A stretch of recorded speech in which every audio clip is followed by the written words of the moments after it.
Praise the lord. ಕರ್ತನಾದ ಯೇಸುವಿನ ಹೆಸರಿನಲ್ಲಿ ಎಲ್ಲ ಸಹೋದರಿಗೂ ನನ್ನ ವಂದನೆಗಳು. ಪ್ರಕಟಣೆ ಪುಸ್ತಕವನ್ನು ನಾವು ಅಧ್ಯಯನ ಮಾಡ್ತಾ ಬಂದಿದ್ದೇವೆ. ಇವತ್ತು ಪ್ರಾರ್ಥನೆಯೊಂದಿಗೆ ಮುಂದುವರೆದ ಭಾಗವನ್ನು ಧ್ಯಾನ ಮಾಡೋಣ. ಪ್ರಿಯರೇ, ಪ್ರೀತಿ ಸ್ವರೂಪನಾದ ನಮ್ಮ ಪರಲೋಕ ತಂದೆಯೇ, ಯೇಸು ಕ್ರಿಸ್ತನ ಪರಿಶುದ್ಧ ನಾಮದಲ್ಲಿ ಪರಿಶುದ್ಧಾತ್ಮನ ಸಹಾಯದೊಂದಿಗೆ ನಿನ್ನ ಪಾದಕ್ಕೆ ನಾವು ಬಂದಿದ್ದೇವೆ. ಒಳ್ಳೆಯ ಸಮಯಕ್ಕಾಗಿ ನಿನ್ನನ್ನು ಸ್ತುತಿಸಿಕೊಂಡು ಆಡ್ತಿದ್ದೇವೆ ರಾಜ್ಯ. ವಿಶೇಷವಾಗಿ ನಮ್ಮ ಸ್ತುತಿ ಮತ್ತು ಆರಾಧನೆ ನಿಮ್ಮ ಯಜ್ಞವನ್ನು ಅಂಗೀಕಾರ ಮಾಡಿದ್ದಕ್ಕೆ ಸ್ತೋತ್ರ. ಈ ಸಮಯದಲ್ಲಿ ನಿನ್ನ ಜೀವನ ವಚನಗಳನ್ನು ಧ್ಯಾನಿಸುವ ಸಂದರ್ಭದಲ್ಲಿ ನಮ್ಮನ್ನೇ ನಿನ್ನ ಪರಿಶುದ್ಧವಾದ ಕರಗಳಲ್ಲಿ ತಗ್ಗಿಸಿ ಒಪ್ಪಿಸಿಕೊಡ್ತೇವೆ ಸ್ವಾಮಿ. ನಿನ್ನ ಪವಿತ್ರ ಆತ್ಮನ ಮೂಲಕ ತುಂಬಿಸಿ ನಮ್ಮನ್ನು ಮುನ್ನಡೆಸಬೇಕಂತಲೇ ಕೇಳಿಕೊಡ್ತಾನೆ. ಘನ ಮಾನ ಮಹಿಮೆ ನಿನಗೆ ಮಾತ್ರ ಸಲ್ಲಿಸುತ್ತೇವೆ ಸ್ವಾಮಿ. ಯೇಸು ಕ್ರಿಸ್ತನ ಹೆಸರಿನಲ್ಲಿ ಬೇಡಿ ಹೊಂದಿದ್ದೇವೆ ನಮ್ಮ ತಂದೆಯ ದೇವರೇ, ಆಮೆನ್. ಪ್ರಕಟಣೆ ಪುಸ್ತಕ 3ನೇ ಅಧ್ಯಾಯ 14ನೇ ವಾಕ್ಯದಿಂದ 22 ವಾಕ್ಯ ಓದಿಕೊಡೋಣ. Book of revelation chapter 3 14-22. ಲವೋದಿಕೀಯದಲ್ಲಿರುವ ಸಭೆಯ ದೂತನಿಗೆ ಬರೆ, ಆಮೇನ್ ಎಂಬಾತನು, ಅಂದರೆ ನಂಬತಕ್ಕ ಸತ್ಯ ಸಾಕ್ಷಿಯು ದೇವರ ಸೃಷ್ಟಿಗೆ ಮೂಲನೂ ಆಗಿರುವಾತನು ಹೇಳುವುದೇನೆಂದರೆ, ನಿನ್ನ ಕೃತ್ಯಗಳನ್ನು ಬಲ್ಲೆನು. ನೀನು ತಣ್ಣಗೂ ಅಲ್ಲ ಬೆಚ್ಚಗೂ ಅಲ್ಲ. ನೀನು ತಣ್ಣಗಾಗಲಿ ಬೆಚ್ಚಗಾಗಲಿ ಇದ್ದರೆ ಒಳ್ಳೆಯದಾಗಿತ್ತು. ನೀನು ಬೆಚ್ಚಗೂ ಇಲ್ಲದೆ ತಣ್ಣಗೂ ಇಲ್ಲದೆ ಉಗುರು ಬೆಚ್ಚಗಿರುವುದರಿಂದ ನಿನ್ನನ್ನು ನನ್ನ ಬಾಯೊಳಗಿಂದ ಕಾರುವೆನು. ನೀನು ನಿನ್ನ ವಿಷಯದಲ್ಲಿ ನಾನು ಐಶ್ವರ್ಯವಂತನು, ಸಂಪನ್ನನು, ಒಂದರಲ್ಲಿ ಕೊರತೆ ಇಲ್ಲದವನು ಎಂದು ಹೇಳಿಕೊಳ್ಳುತ್ತಿ, ಆದರೆ ನೀನು ಕೇವಲ ದುರವಸ್ಥೆಯಲ್ಲಿ ಬಿದ್ದಿರುವಂಥವನು, ದೌರ್ಭಾಗ್ಯನು, ದರಿದ್ರನು, ಕುರುಡನು, ಬಟ್ಟೆ ಇಲ್ಲದವನು ಆಗಿರುವುದನ್ನು ತಿಳಿಯದೇ ಇದ್ದಿ. ನೀನು ಐಶ್ವರ್ಯವಂತನಾಗುವಂತೆ ಬೆಂಕಿಯಲ್ಲಿ ಪುಟ ಹಾಕಿದ ಚಿನ್ನವನ್ನು, ಲಜ್ಜಾಸ್ಪದವಾದ ನಿನ್ನ ಬೆತ್ತಲೆತನ ಕಾಣಿಸದಂತೆ ಹೊದ್ದುಕೊಳ್ಳುವುದಕ್ಕಾಗಿ ಬಿಳಿ ವಸ್ತ್ರಗಳನ್ನು, ಕಣ್ಣು ಕಾಣುವಂತೆ ನಿನ್ನ ಕಣ್ಣುಗಳಿಗೆ ಹಚ್ಚುವುದಕ್ಕಾಗಿ ಆಂಜನವನ್ನು ನನ್ನಿಂದ ಕೊಂಡುಕೊಳ್ಳಬೇಕೆಂದು ನಿನಗೆ ಬುದ್ಧಿ ಹೇಳುತ್ತೇನೆ. ನಾನು ಯಾರ್ಯಾರನ್ನು ಪ್ರೀತಿಸುತ್ತೇನೋ ಅವರನ್ನು ಗದರಿಸುತ್ತೇನೆ ಮತ್ತು ಶಿಕ್ಷಿಸುತ್ತೇನೆ. ಆದ್ದರಿಂದ ನೀನು ಆಸಕ್ತನಾಗಿರು, ದೇವರ ಕಡೆಗೆ ತಿರುಗಿಕೋ. ಈಗೋ ಬಾಗಿಲಲ್ಲಿ ನಿಂತುಕೊಂಡು ತಟ್ಟುತ್ತಾ ಇದ್ದೇನೆ. ಯಾವನಾದರೂ ನನ್ನ ಶಬ್ದವನ್ನು ಕೇಳಿ ಬಾಗಿಲನ್ನು ತೆರೆದರೆ ನಾನು ಒಳಗೆ ಬಂದು ಅವನ ಸಂಗಡ ಊಟ ಮಾಡುವೆನು, ಅವನು ನನ್ನ ಸಂಗಡ ಊಟ ಮಾಡುವನು. ನಾನು ಜಯ ಹೊಂದಿ ನನ್ನ ತಂದೆಯೊಡನೆ ಸಿಂಹಾಸನದಲ್ಲಿ ಕೂತುಕೊಂಡೆನು. ಹಾಗೆ ಜಯ ಹೊಂದುವವನನ್ನು ನನ್ನೊಡನೆ ಸಿಂಹಾಸನದಲ್ಲಿ ಕೂತುಕೊಳ್ಳುವಂತೆ ಮಾಡುವೆನು. ದೇವರಾತ್ಮನು ಸಭೆಗಳಿಗೆ ಹೇಳುವುದನ್ನು ಕಿವಿಯುಳ್ಳವನು ಕೇಳಲಿ. Praise the lord. ಪ್ರಿಯರೇ, ಈ ಪ್ರಕಟಣಾ ಪುಸ್ತಕದ ಅಂದರೆ ಪ್ರಕಟಣಾ ಪುಸ್ತಕವನ್ನು ಪ್ರಕಟಣೆ 1ನೇ ಅಧ್ಯಾಯ 19 ವಾಕ್ಯ ಪ್ರಕಾರವಾಗಿ, ರೆವಲ್ಯೂಷನ್ 1:19 ಪ್ರಕಾರವಾಗಿ 3 ವಿಭಾಗಗಳನ್ನಾಗಿ ವಿಂಗಡಿಸಲಾಗಿದೆ. 22 ಅಧ್ಯಾಯಗಳನ್ನು 3 ವಿಭಾಗಗಳನ್ನಾಗಿ ವಿಂಗಡಿಸಲಾಗಿದೆ. ಮೊದಲ ಭಾಗ 1ನೇ ಅಧ್ಯಾಯ ನಡೆದ ಸಂಗತಿ, 2 ಮತ್ತು 3ನೇ ಅಧ್ಯಾಯ ನಡೆಯುತ್ತಿರುವ ಸಂಗತಿ, ಸಭಾಕಾಲ. 3ನೇ ಭಾಗ ನಾವು 4ನೇ ಅಧ್ಯಾಯದಿಂದ 22 ಅಧ್ಯಾಯದವರೆಗೆ ಎತ್ತಲ್ಪಡುವಿಕೆಯಿಂದ ನಿತ್ಯತೆವರೆಗೆ, ಅಂದರೆ ರ್ಯಾಪ್ಚರ್ ಟು ಇಟರ್ನಿಟಿ ಎಂಬುದಾಗಿ ನಡೆಯಕ್ಕಿರುವಂಥ ಸಂಗತಿ, ನಡೆಯಬೇಕಾದ ಸಂಗತಿ ಎಂಬುದಾಗಿ ಅಲ್ಲಿ ನಾವು 3 ವಿಭಾಗಗಳನ್ನು ವಿಂಗಡಿಸಿ ಈ ಒಂದು 22 ಅಧ್ಯಾಯಗಳ ಪ್ರಕಟಣೆ ಪುಸ್ತಕವನ್ನು ಅಧ್ಯಯನ ಮಾಡಬಹುದು. ಪ್ರಿಯರೇ, ನಾವು ಧ್ಯಾನಿಸುತ್ತಿರುವಂಥ ಲವೋದಿಕೀಯ ಸಭೆಯ ಕುರಿತು ಓದುವುದಾದರೆ ಅದನ್ನು 9 ವಿಭಾಗಗಳನ್ನಾಗಿ ಆ ಸಭೆಯ ಕುರಿತಾಗಿರುವ ನಾವು ಧ್ಯಾನ ಮಾಡ್ತಾ ಇದ್ದೇವೆ. 1ನೇ ಭಾಗ ಅದೇ 14ನೇ ವಾಕ್ಯದಲ್ಲಿ ಈ ಸಭೆಯ ವಿಳಾಸ ಹೇಳಿಕೊಂಡು ಸಂದೇಶ ನೀಡುತ್ತಿರುವ ಕರ್ತನಾದ ಯೇಸು ಸ್ವಾಮಿಯನ್ನು ಕಾಣ್ತೇವೆ. 2ನೇ ಭಾಗ ಅದೇ 14ನೇ ವಾಕ್ಯದಲ್ಲಿ 3 ವಿಧವಾಗಿ ಈ ಸಭೆಗೆ ಪ್ರಕಟ ಆಗುತ್ತಿರುವ ಯೇಸು ಸ್ವಾಮಿಯನ್ನು ಕಾಣ್ತೇವೆ. 3ನೇ ವಿಭಾಗ 15ನೇ 16ನೇ ವಾಕ್ಯದಲ್ಲಿ ಅಂದರೆ ಆ ತಣ್ಣಗೂ ಅಲ್ಲದ ಬೆಚ್ಚಲುಗೂ ಅಲ್ಲದ ಸ್ಥಿತಿಗಳನ್ನು ನಾವು ಕಾಣ್ತಾ ಇದ್ದೇವೆ. 4ನೇ ಭಾಗದಲ್ಲಿ ನಾವು 17ನೇ ವಾಕ್ಯದಲ್ಲಿ ನಾವು ನೋಡ್ತಾ ಇದ್ದೇವೆ. ಅಂದರೆ 3 ವಿಧವಾದ ಪ್ರಾಮುಖ್ಯವಾದ ಸಂಗತಿಯನ್ನು ಹೇಳುವಂಥ ಕರ್ತನ ಯೇಸು ಸ್ವಾಮಿಯಲ್ಲಿ ಕಾಣ್ತೇವೆ. 5ನೇ ಭಾಗ 18ನೇ ವಾಕ್ಯದಲ್ಲಿ ನಾವು ನೋಡ್ತೇವೆ. 6ನೇ ಭಾಗ 19ನೇ ವಾಕ್ಯದಲ್ಲಿ ಮಾನಸಾಂತರ ಪಡುವುದಕ್ಕಾಗಿ ಕರೆ ಕೊಡುವಂಥ ಕರ್ತನನ್ನು ಕಾಣ್ತೇವೆ. 7ನೇ ಭಾಗ 20ನೇ ವಾಕ್ಯದಲ್ಲಿ ಹೃದಯದ ಬಾಗಿಲನ್ನು ತಟ್ಟುತ್ತಿರುವ ಕರ್ತನನ್ನು ಕಾಣ್ತೇವೆ. 8ನೇ ಭಾಗ 21ನೇ ವಾಕ್ಯದಲ್ಲಿ ಜಯ ಹೊಂದುವಂಥ ಅದರ ಕುರಿತಾಗಿ ಕರೆ ಕೊಡುವಂಥ ಕರ್ತನನ್ನು ಕಾಣ್ತೇವೆ. 9ನೇ ಭಾಗ 22ನೇ ವಾಕ್ಯದಲ್ಲಿ ಜಯ ಹೊಂದುವಂಥ ವ್ಯಕ್ತಿಯನ್ನು ಸಿಂಹಾಸನದಲ್ಲಿ ಕುಳಿತುಕೊಳ್ಳುವಂಥ ವಾಗ್ದಾನ ಮಾಡುವಂಥ ಕೇಳವೆಂಬ ಸಂದೇಶ ಕೊಡುವುದರ ಮೂಲಕ ತನ್ನ ಸಂದೇಶವನ್ನು ಇಲ್ಲಿ ಕಾಣ್ತೇವೆ. ಒಟ್ಟಿಗೆ 9 ವಿಭಾಗಗಳನ್ನಾಗಿ ಈ ಸಭೆಗೆ ಸಂಬಂಧಪಟ್ಟ ಅಧ್ಯಯನವನ್ನು ನಾವು ಧ್ಯಾನ ಮಾಡ್ತಾ ಇದ್ದೇವೆ. ಪ್ರಿಯರೇ, ಇಲ್ಲಿ ನಾವು ನೋಡ್ತೇವೆ ಲವೋದಿಕೀಯ ಎಂಬ ಹೆಸರಿನ ಅರ್ಥ ಈಗಾಗಲೇ ನಾವು ತಿಳ್ಕೊಂಡಿದ್ದೇವೆ. ಮಾತ್ರ ಲವೋದಿಕೀಯ ಪಟ್ಟಣದ ವಿಷಯವನ್ನು ಕೂಡ ನಾವು ಧ್ಯಾನ ಮಾಡಿದ್ದೇವೆ. ಲವೋದಿಕೀಯ ಅಂದರೆ ಆತ್ಮಿಕ ಅರ್ಥ ನ್ಯಾಯ ತೀರಿಸುವಂಥದ್ದೆಂಬುದಾಗಿ.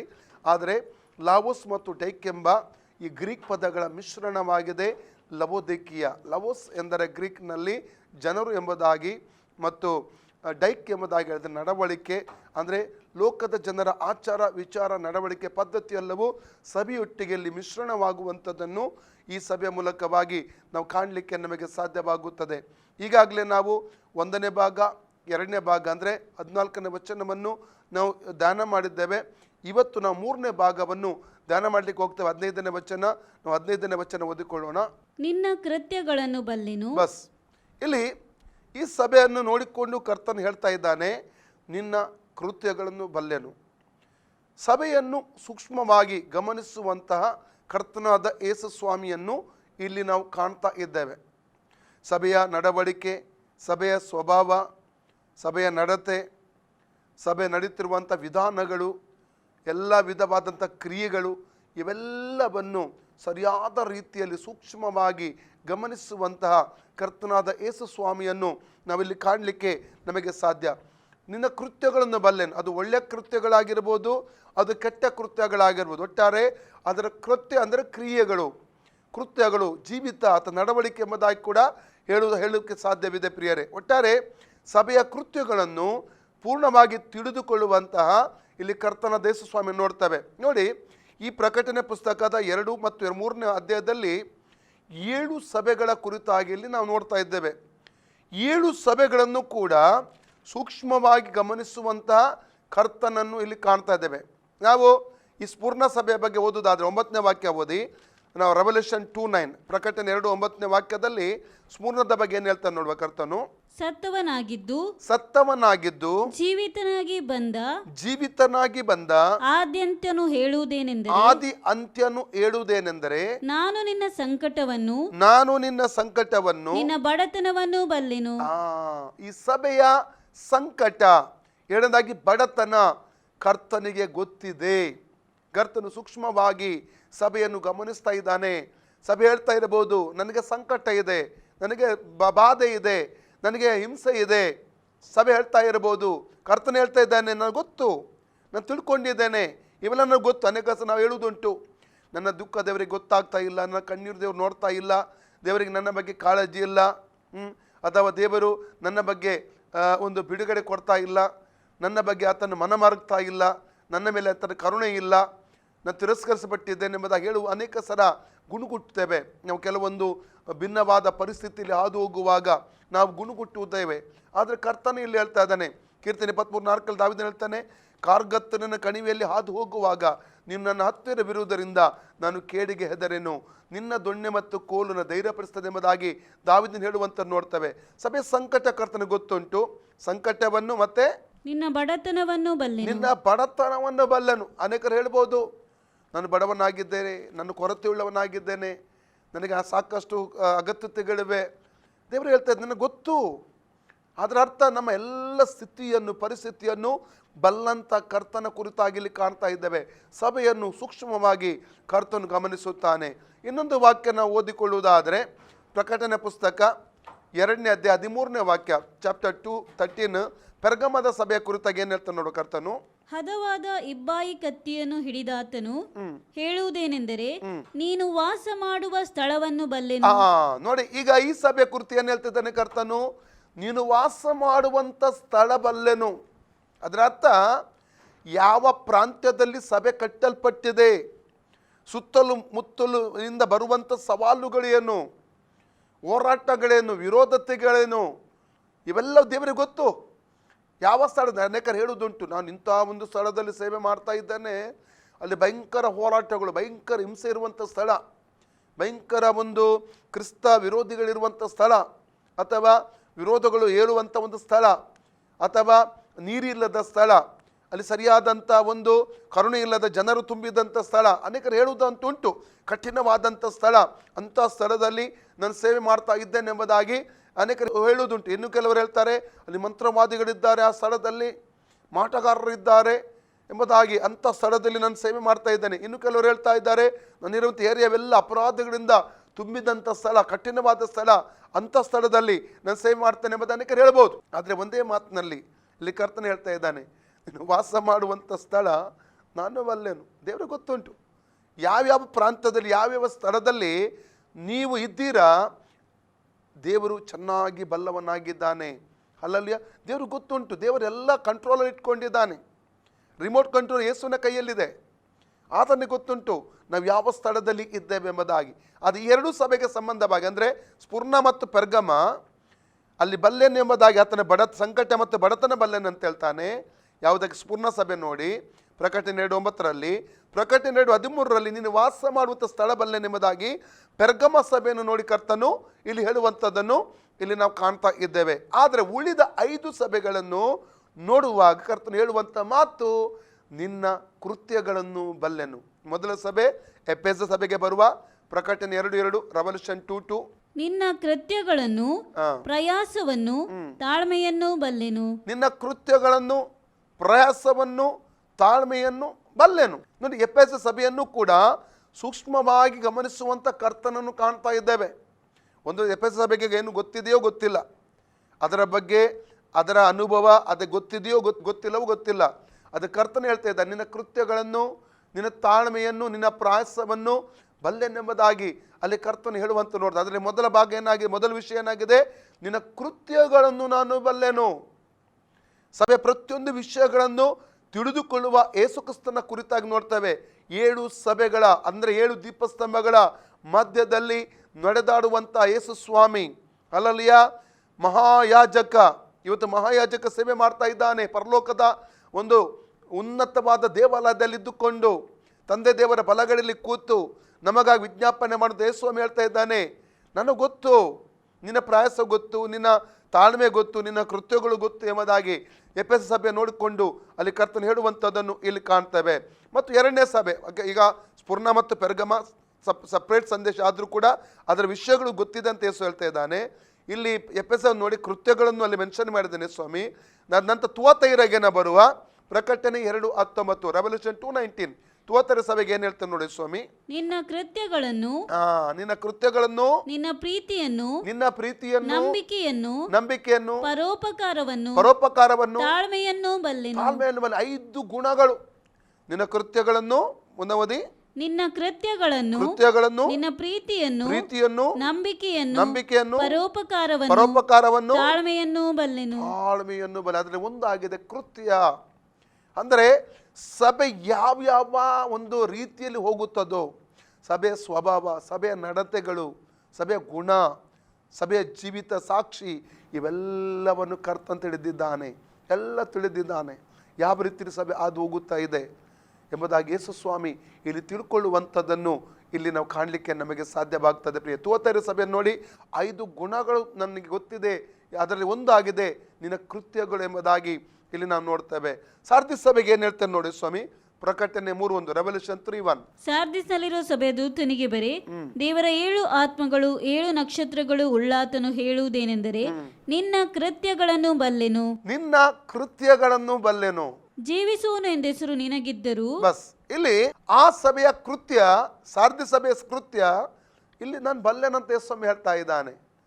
ಮಾತ್ರವಲ್ಲದೆ ಈ ಫಿಲದೆಲ್ಫಿಯ ಸಭೆಗೆ 3:7, ಪ್ರಕಟಣೆ 3:7, ರೆವಲ್ಯೂಷನ್ 3:7 ನೋಡುವ ಫಿಲದೆಲ್ಫಿಯ ಸಭೆಗೆ ಏನು ಹೇಳ್ತಾನೆ ನೋಡ ಕರ್ತನು, ಪರಿಶುದ್ಧನು ಸತ್ಯವಂತನು ದಾವಿದನ ಬೇಗದ ಕೈಯುಳ್ಳವನು, ಯಾರು ಮುಚ್ಚಕೂಡದಂತೆ ತೆರೆಯುವವನು, ಯಾರು ತೆರೆಯದಂತೆ ಮುಚ್ಚುವವನು ಆಗಿರುವಾತನು ಹೇಳುವುದೇನೆಂದರೆ, ನಿನ್ನ ಕೃತ್ಯಗಳನ್ನು ಬಲ್ಲೆನು, ನಿನ್ನ ಕೃತ್ಯಗಳನ್ನು ಬಲ್ಲೆನು. ನೋಡಿ, ಎಫೆಸ ಸಭೆ, ರೆವಲ್ಯೂಷನ್ 2:2, ಸ್ಫುರ್ಣ ಸಭೆ, ಪೆರ್ಗಮ ಸಭೆ, ತುವತೈರ ಸಭೆ, ಸಾರ್ದಿಸ್ ಸಭೆ, ಫಿಲದೆಲ್ಫಿಯ ಸಭೆ, ಲಾವೋದಿಕೀಯ ಸಭೆ, 7 ಸಭೆಗಳ ಕುರಿತ ನೋಡುವಾಗ ಈ 7 ಸಭೆಗಳಿಗೆ ಸಂಬಂಧವಾದ ಎಲ್ಲ ಸಂಗತಿಗಳನ್ನು ತಿಳಿದುಕೊಳ್ಳುವಂಥ ಕರ್ತನಾದ ಯೇಸು ಸ್ವಾಮಿಯನ್ನು ಇಲ್ಲಿ ನಾವು ಕಾಣ್ತಾ ಇದ್ದೇವೆ. ನಿನ್ನ ಕೃತ್ಯಗಳನ್ನು ಎಲ್ಲ ಸಭೆಗೆ ಹೇಳ್ತಾ, 5 ಸಭೆಗೆ ಹೇಳಿದ ಅದನ್ನು. ರೆವಲ್ಯೂಷನ್ 2:2 ಎಫೆಸ ಸಭೆಗೆ ಹೇಳಿದ ನಿನ್ನ ಕೃತ್ಯಗಳನ್ನು ಬಲ್ಲೆನು ಎಂಬುದಾಗಿ. ಅದರ ನಂತರವಾಗಿ ತುವತೈರ ಸಭೆ ನೋಡಿಕೊಂಡು 19 ವರ್ಸ್ 2:19 ತುವತೈರ ಸಭೆ ನೋಡಿಕೊಂಡು ಆತನು ಹೇಳಿದ ನಿನ್ನ ಕೃತ್ಯಗಳನ್ನು ಬಲ್ಲೆನು. ನಂತರ ರೆವಲ್ಯೂಷನ್ ಚಾಪ್ಟರ್ 3:1 ಸಾರ್ದಿಸ್ ಸಭೆ ನೋಡಿದ ನಿನ್ನ ಕೃತ್ಯಗಳನ್ನು ಬಲ್ಲೆನು. ನಂತರ 4ನೇದಾಗಿ ಫಿಲದೆಲ್ಫಿಯ ಸಭೆ, ರೆವಲ್ಯೂಷನ್ 3:7 ನಿನ್ನ ಕೃತ್ಯಗಳನ್ನು ಬಲ್ಲೆನು. ಲವೋದಿಕೀಯ ಸಭೆ 3 ಚಾಪ್ಟರ್ ನಾವು 15 ಓದ್ತೇವೆ, ನಿನ್ನ ಕೃತ್ಯಗಳನ್ನು ಬಲ್ಲೆ. 5 ಸಭೆಗೆ ಹೇಳ್ತಾನೆ ನಿನ್ನ ಕೃತ್ಯಗಳನ್ನು ಬಲ್ಲೆನು. ಆದರೆ ಸ್ಫುರ್ಣಕ್ಕೆ ಏನು ಹೇಳ್ತಾ ಇದ್ದಾನೆ, ರೆವಲ್ಯೂಷನ್ 2:9 ನಿನ್ನ ಸಂಕಟ ಬಲ್ಲೆ, ನಿನ್ನ ಬಡತನ ಬಲ್ಲೆ. ಪೆರ್ಗಮಕ್ಕೆ ಏನು ಹೇಳ್ತಿದ್ದಾನೆ, ರೆವಲ್ಯೂಷನ್ ಚಾಪ್ಟರ್ 2:13 ನಾವು ನೋಡ್ತಾ ಇದ್ದೇವೆ. ಪೆರ್ಗಮ ಸಭೆ ನೋಡಿಕೊಂಡು ಏನು ಹೇಳ್ತಾ ಇದ್ದಾನೆ ಆತನು, ನೀನು ವಾಸವಾಗಿರುವಂಥ ಸ್ಥಳವನ್ನು ಬಲ್ಲೆನು. ಹಾಗಾದರೆ ಒಂದೇ ಮಾತನ್ನು ಹೇಳಬೇಕಾದ್ರೆ, ಸಭೆಯ ಪ್ರತಿಯೊಂದು ಆಕ್ಟಿವಿಟೀಸ್ಗಳನ್ನು, ಕೃತ್ಯಗಳನ್ನು ತಿಳಿದುಕೊಳ್ಳುವಂತಹ ಕರ್ತನಾದ ಯೇಸು ಸ್ವಾಮಿಯನ್ನು ಇಲ್ಲಿ ನಾವು ಕಾಣ್ತಾ ಇದ್ದೇವೆ. ಮುಚ್ಚುಮರೆ ಇಲ್ಲ. ಕರ್ತಾದಿಕರ್ತನ ಮುಂದೆ, ಯೇಸು ಸ್ವಾಮಿಯ ಮುಂದೆ ಒಂದೇ ಒಂದು ವಿಷಯವನ್ನು ಮುಚ್ಚುಮರೆ ಮಾಡಲಿಕ್ಕೆ ನಮಗೆ ಸಾಧ್ಯವಿಲ್ಲ ಪ್ರಿಯ. ಪ್ರತಿಯೊಂದು ನಮ್ಮ ಸಂಕಟ ಗೊತ್ತು, ನಮ್ಮ ದುಃಖ ಗೊತ್ತು, ನಮ್ಮ ನೋವು ಗೊತ್ತು, ನಮ್ಮ ವೇದನೆ ಗೊತ್ತು, ಹಿಂಸೆ ಗೊತ್ತು, ಕಷ್ಟ ಗೊತ್ತು, ಅಥವಾ ನಮ್ಮ ಕ್ರಿಯೆಗಳು, ನಮ್ಮ ಜೀವಿತ ಗೊತ್ತು, ನಡವಳಿಕೆ ಗೊತ್ತು, ನಮ್ಮ ಸ್ವಭಾವ ಗೊತ್ತು. ಎಲ್ಲವನ್ನು ತಿಳಿದಂತಹ ಕರ್ತನಾದ ಯೇಸು ಸ್ವಾಮಿಯನ್ನು ಈ ಒಂದು ವಿಷಯದಲ್ಲಿ, ಕೃತ್ಯಗಳನ್ನು ಬಲ್ಲೆನೆಂಬುದು ಹೇಳುವ ಈ ವಿಷಯದಲ್ಲಿ ನಾವು ಕಾಣಲಿಕ್ಕೆ ನಮಗೆ ಸಾಧ್ಯವಾಗುತ್ತಾ ಇದೆ. ಹಾಗಾದರೆ ನಮ್ಮೆಲ್ಲ ಕೃತ್ಯಗಳನ್ನು ತಿಳಿದಿರುವ ಕರ್ತನ ಕುರಿತಾಗಿ ನಾವು ಕಾಣ್ತಾ ಇದ್ದೇವೆ ಪ್ರಿಯರೇ. ಕೃತ್ಯಗಳು ಎಂಬುದಾಗಿ ಹೇಳಬೇಕಾದ್ರೆ, ಈ ಲವೋದಿಕೀಯ ಸಭೆಯ ಕುರಿತಾಗಿ ಹೇಳುವಾಗ ಅಲ್ಲಿ ಒಳ್ಳೆಯ ಕೃತ್ಯಗಳು ಇದ್ದಿರಬಹುದು, ಕೆಟ್ಟ ಕೃತ್ಯಗಳು ಇದ್ದಿರಬಹುದು. ಪ್ರತಿಯೊಂದನ್ನು ತಿಳಿದಂತಹ ಯೇಸು ಸ್ವಾಮಿಯನ್ನು ಇಲ್ಲಿ ನಾವು ಕಾಣಲಿಕ್ಕೆ ನಮಗೆ ಸಾಧ್ಯ. ಈ ಸಭೆಗೆ ಒಂದು ವೇಳೆ ಒಳ್ಳೆಯ ಕೃತ್ಯಗಳು ಇರಲಿಕ್ಕಿಲ್ಲ, ಕಾರಣ ಬಿದ್ದು ಹೋದಂಥ ಸಭೆ.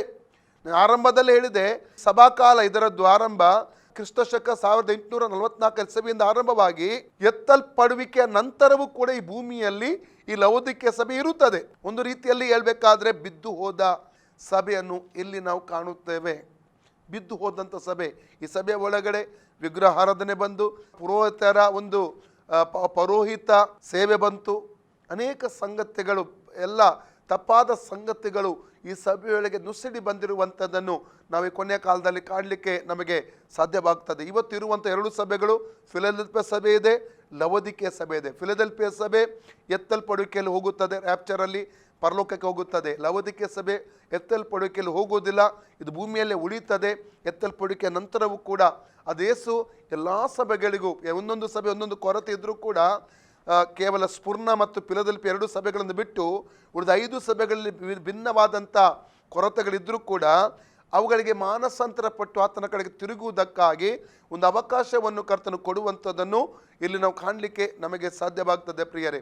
ಹಾಗಾದರೆ ನಿನ್ನ ಕೃತ್ಯ ಎಂಬುದಾಗಿ ಹೇಳಬೇಕಾದ ಕ್ರಿಯೆಗಳೆಂಬುದಾಗಿ ನಾವು ಬರ್ತೇವೆ ನೋಡಿ. ನಾವು ರೆವಲ್ಯೂಷನ್ ಚಾಪ್ಟರ್ 22 ಪ್ರಕಟಣೆ 20:10-15 ವಾಕ್ಯ ಓದುವಾಗ, ನಮ್ಮ ಅನ್ಯಾಯ ಮಾಡು ಅನ್ಯಾಯ ಮಾಡಲಿ, ಅಥವಾ ಪರಿಶುದ್ಧನು ಇನ್ನೂ ಪರಿಶುದ್ಧತೆಯಲ್ಲಿ ಜೀವಿಸಲಿ.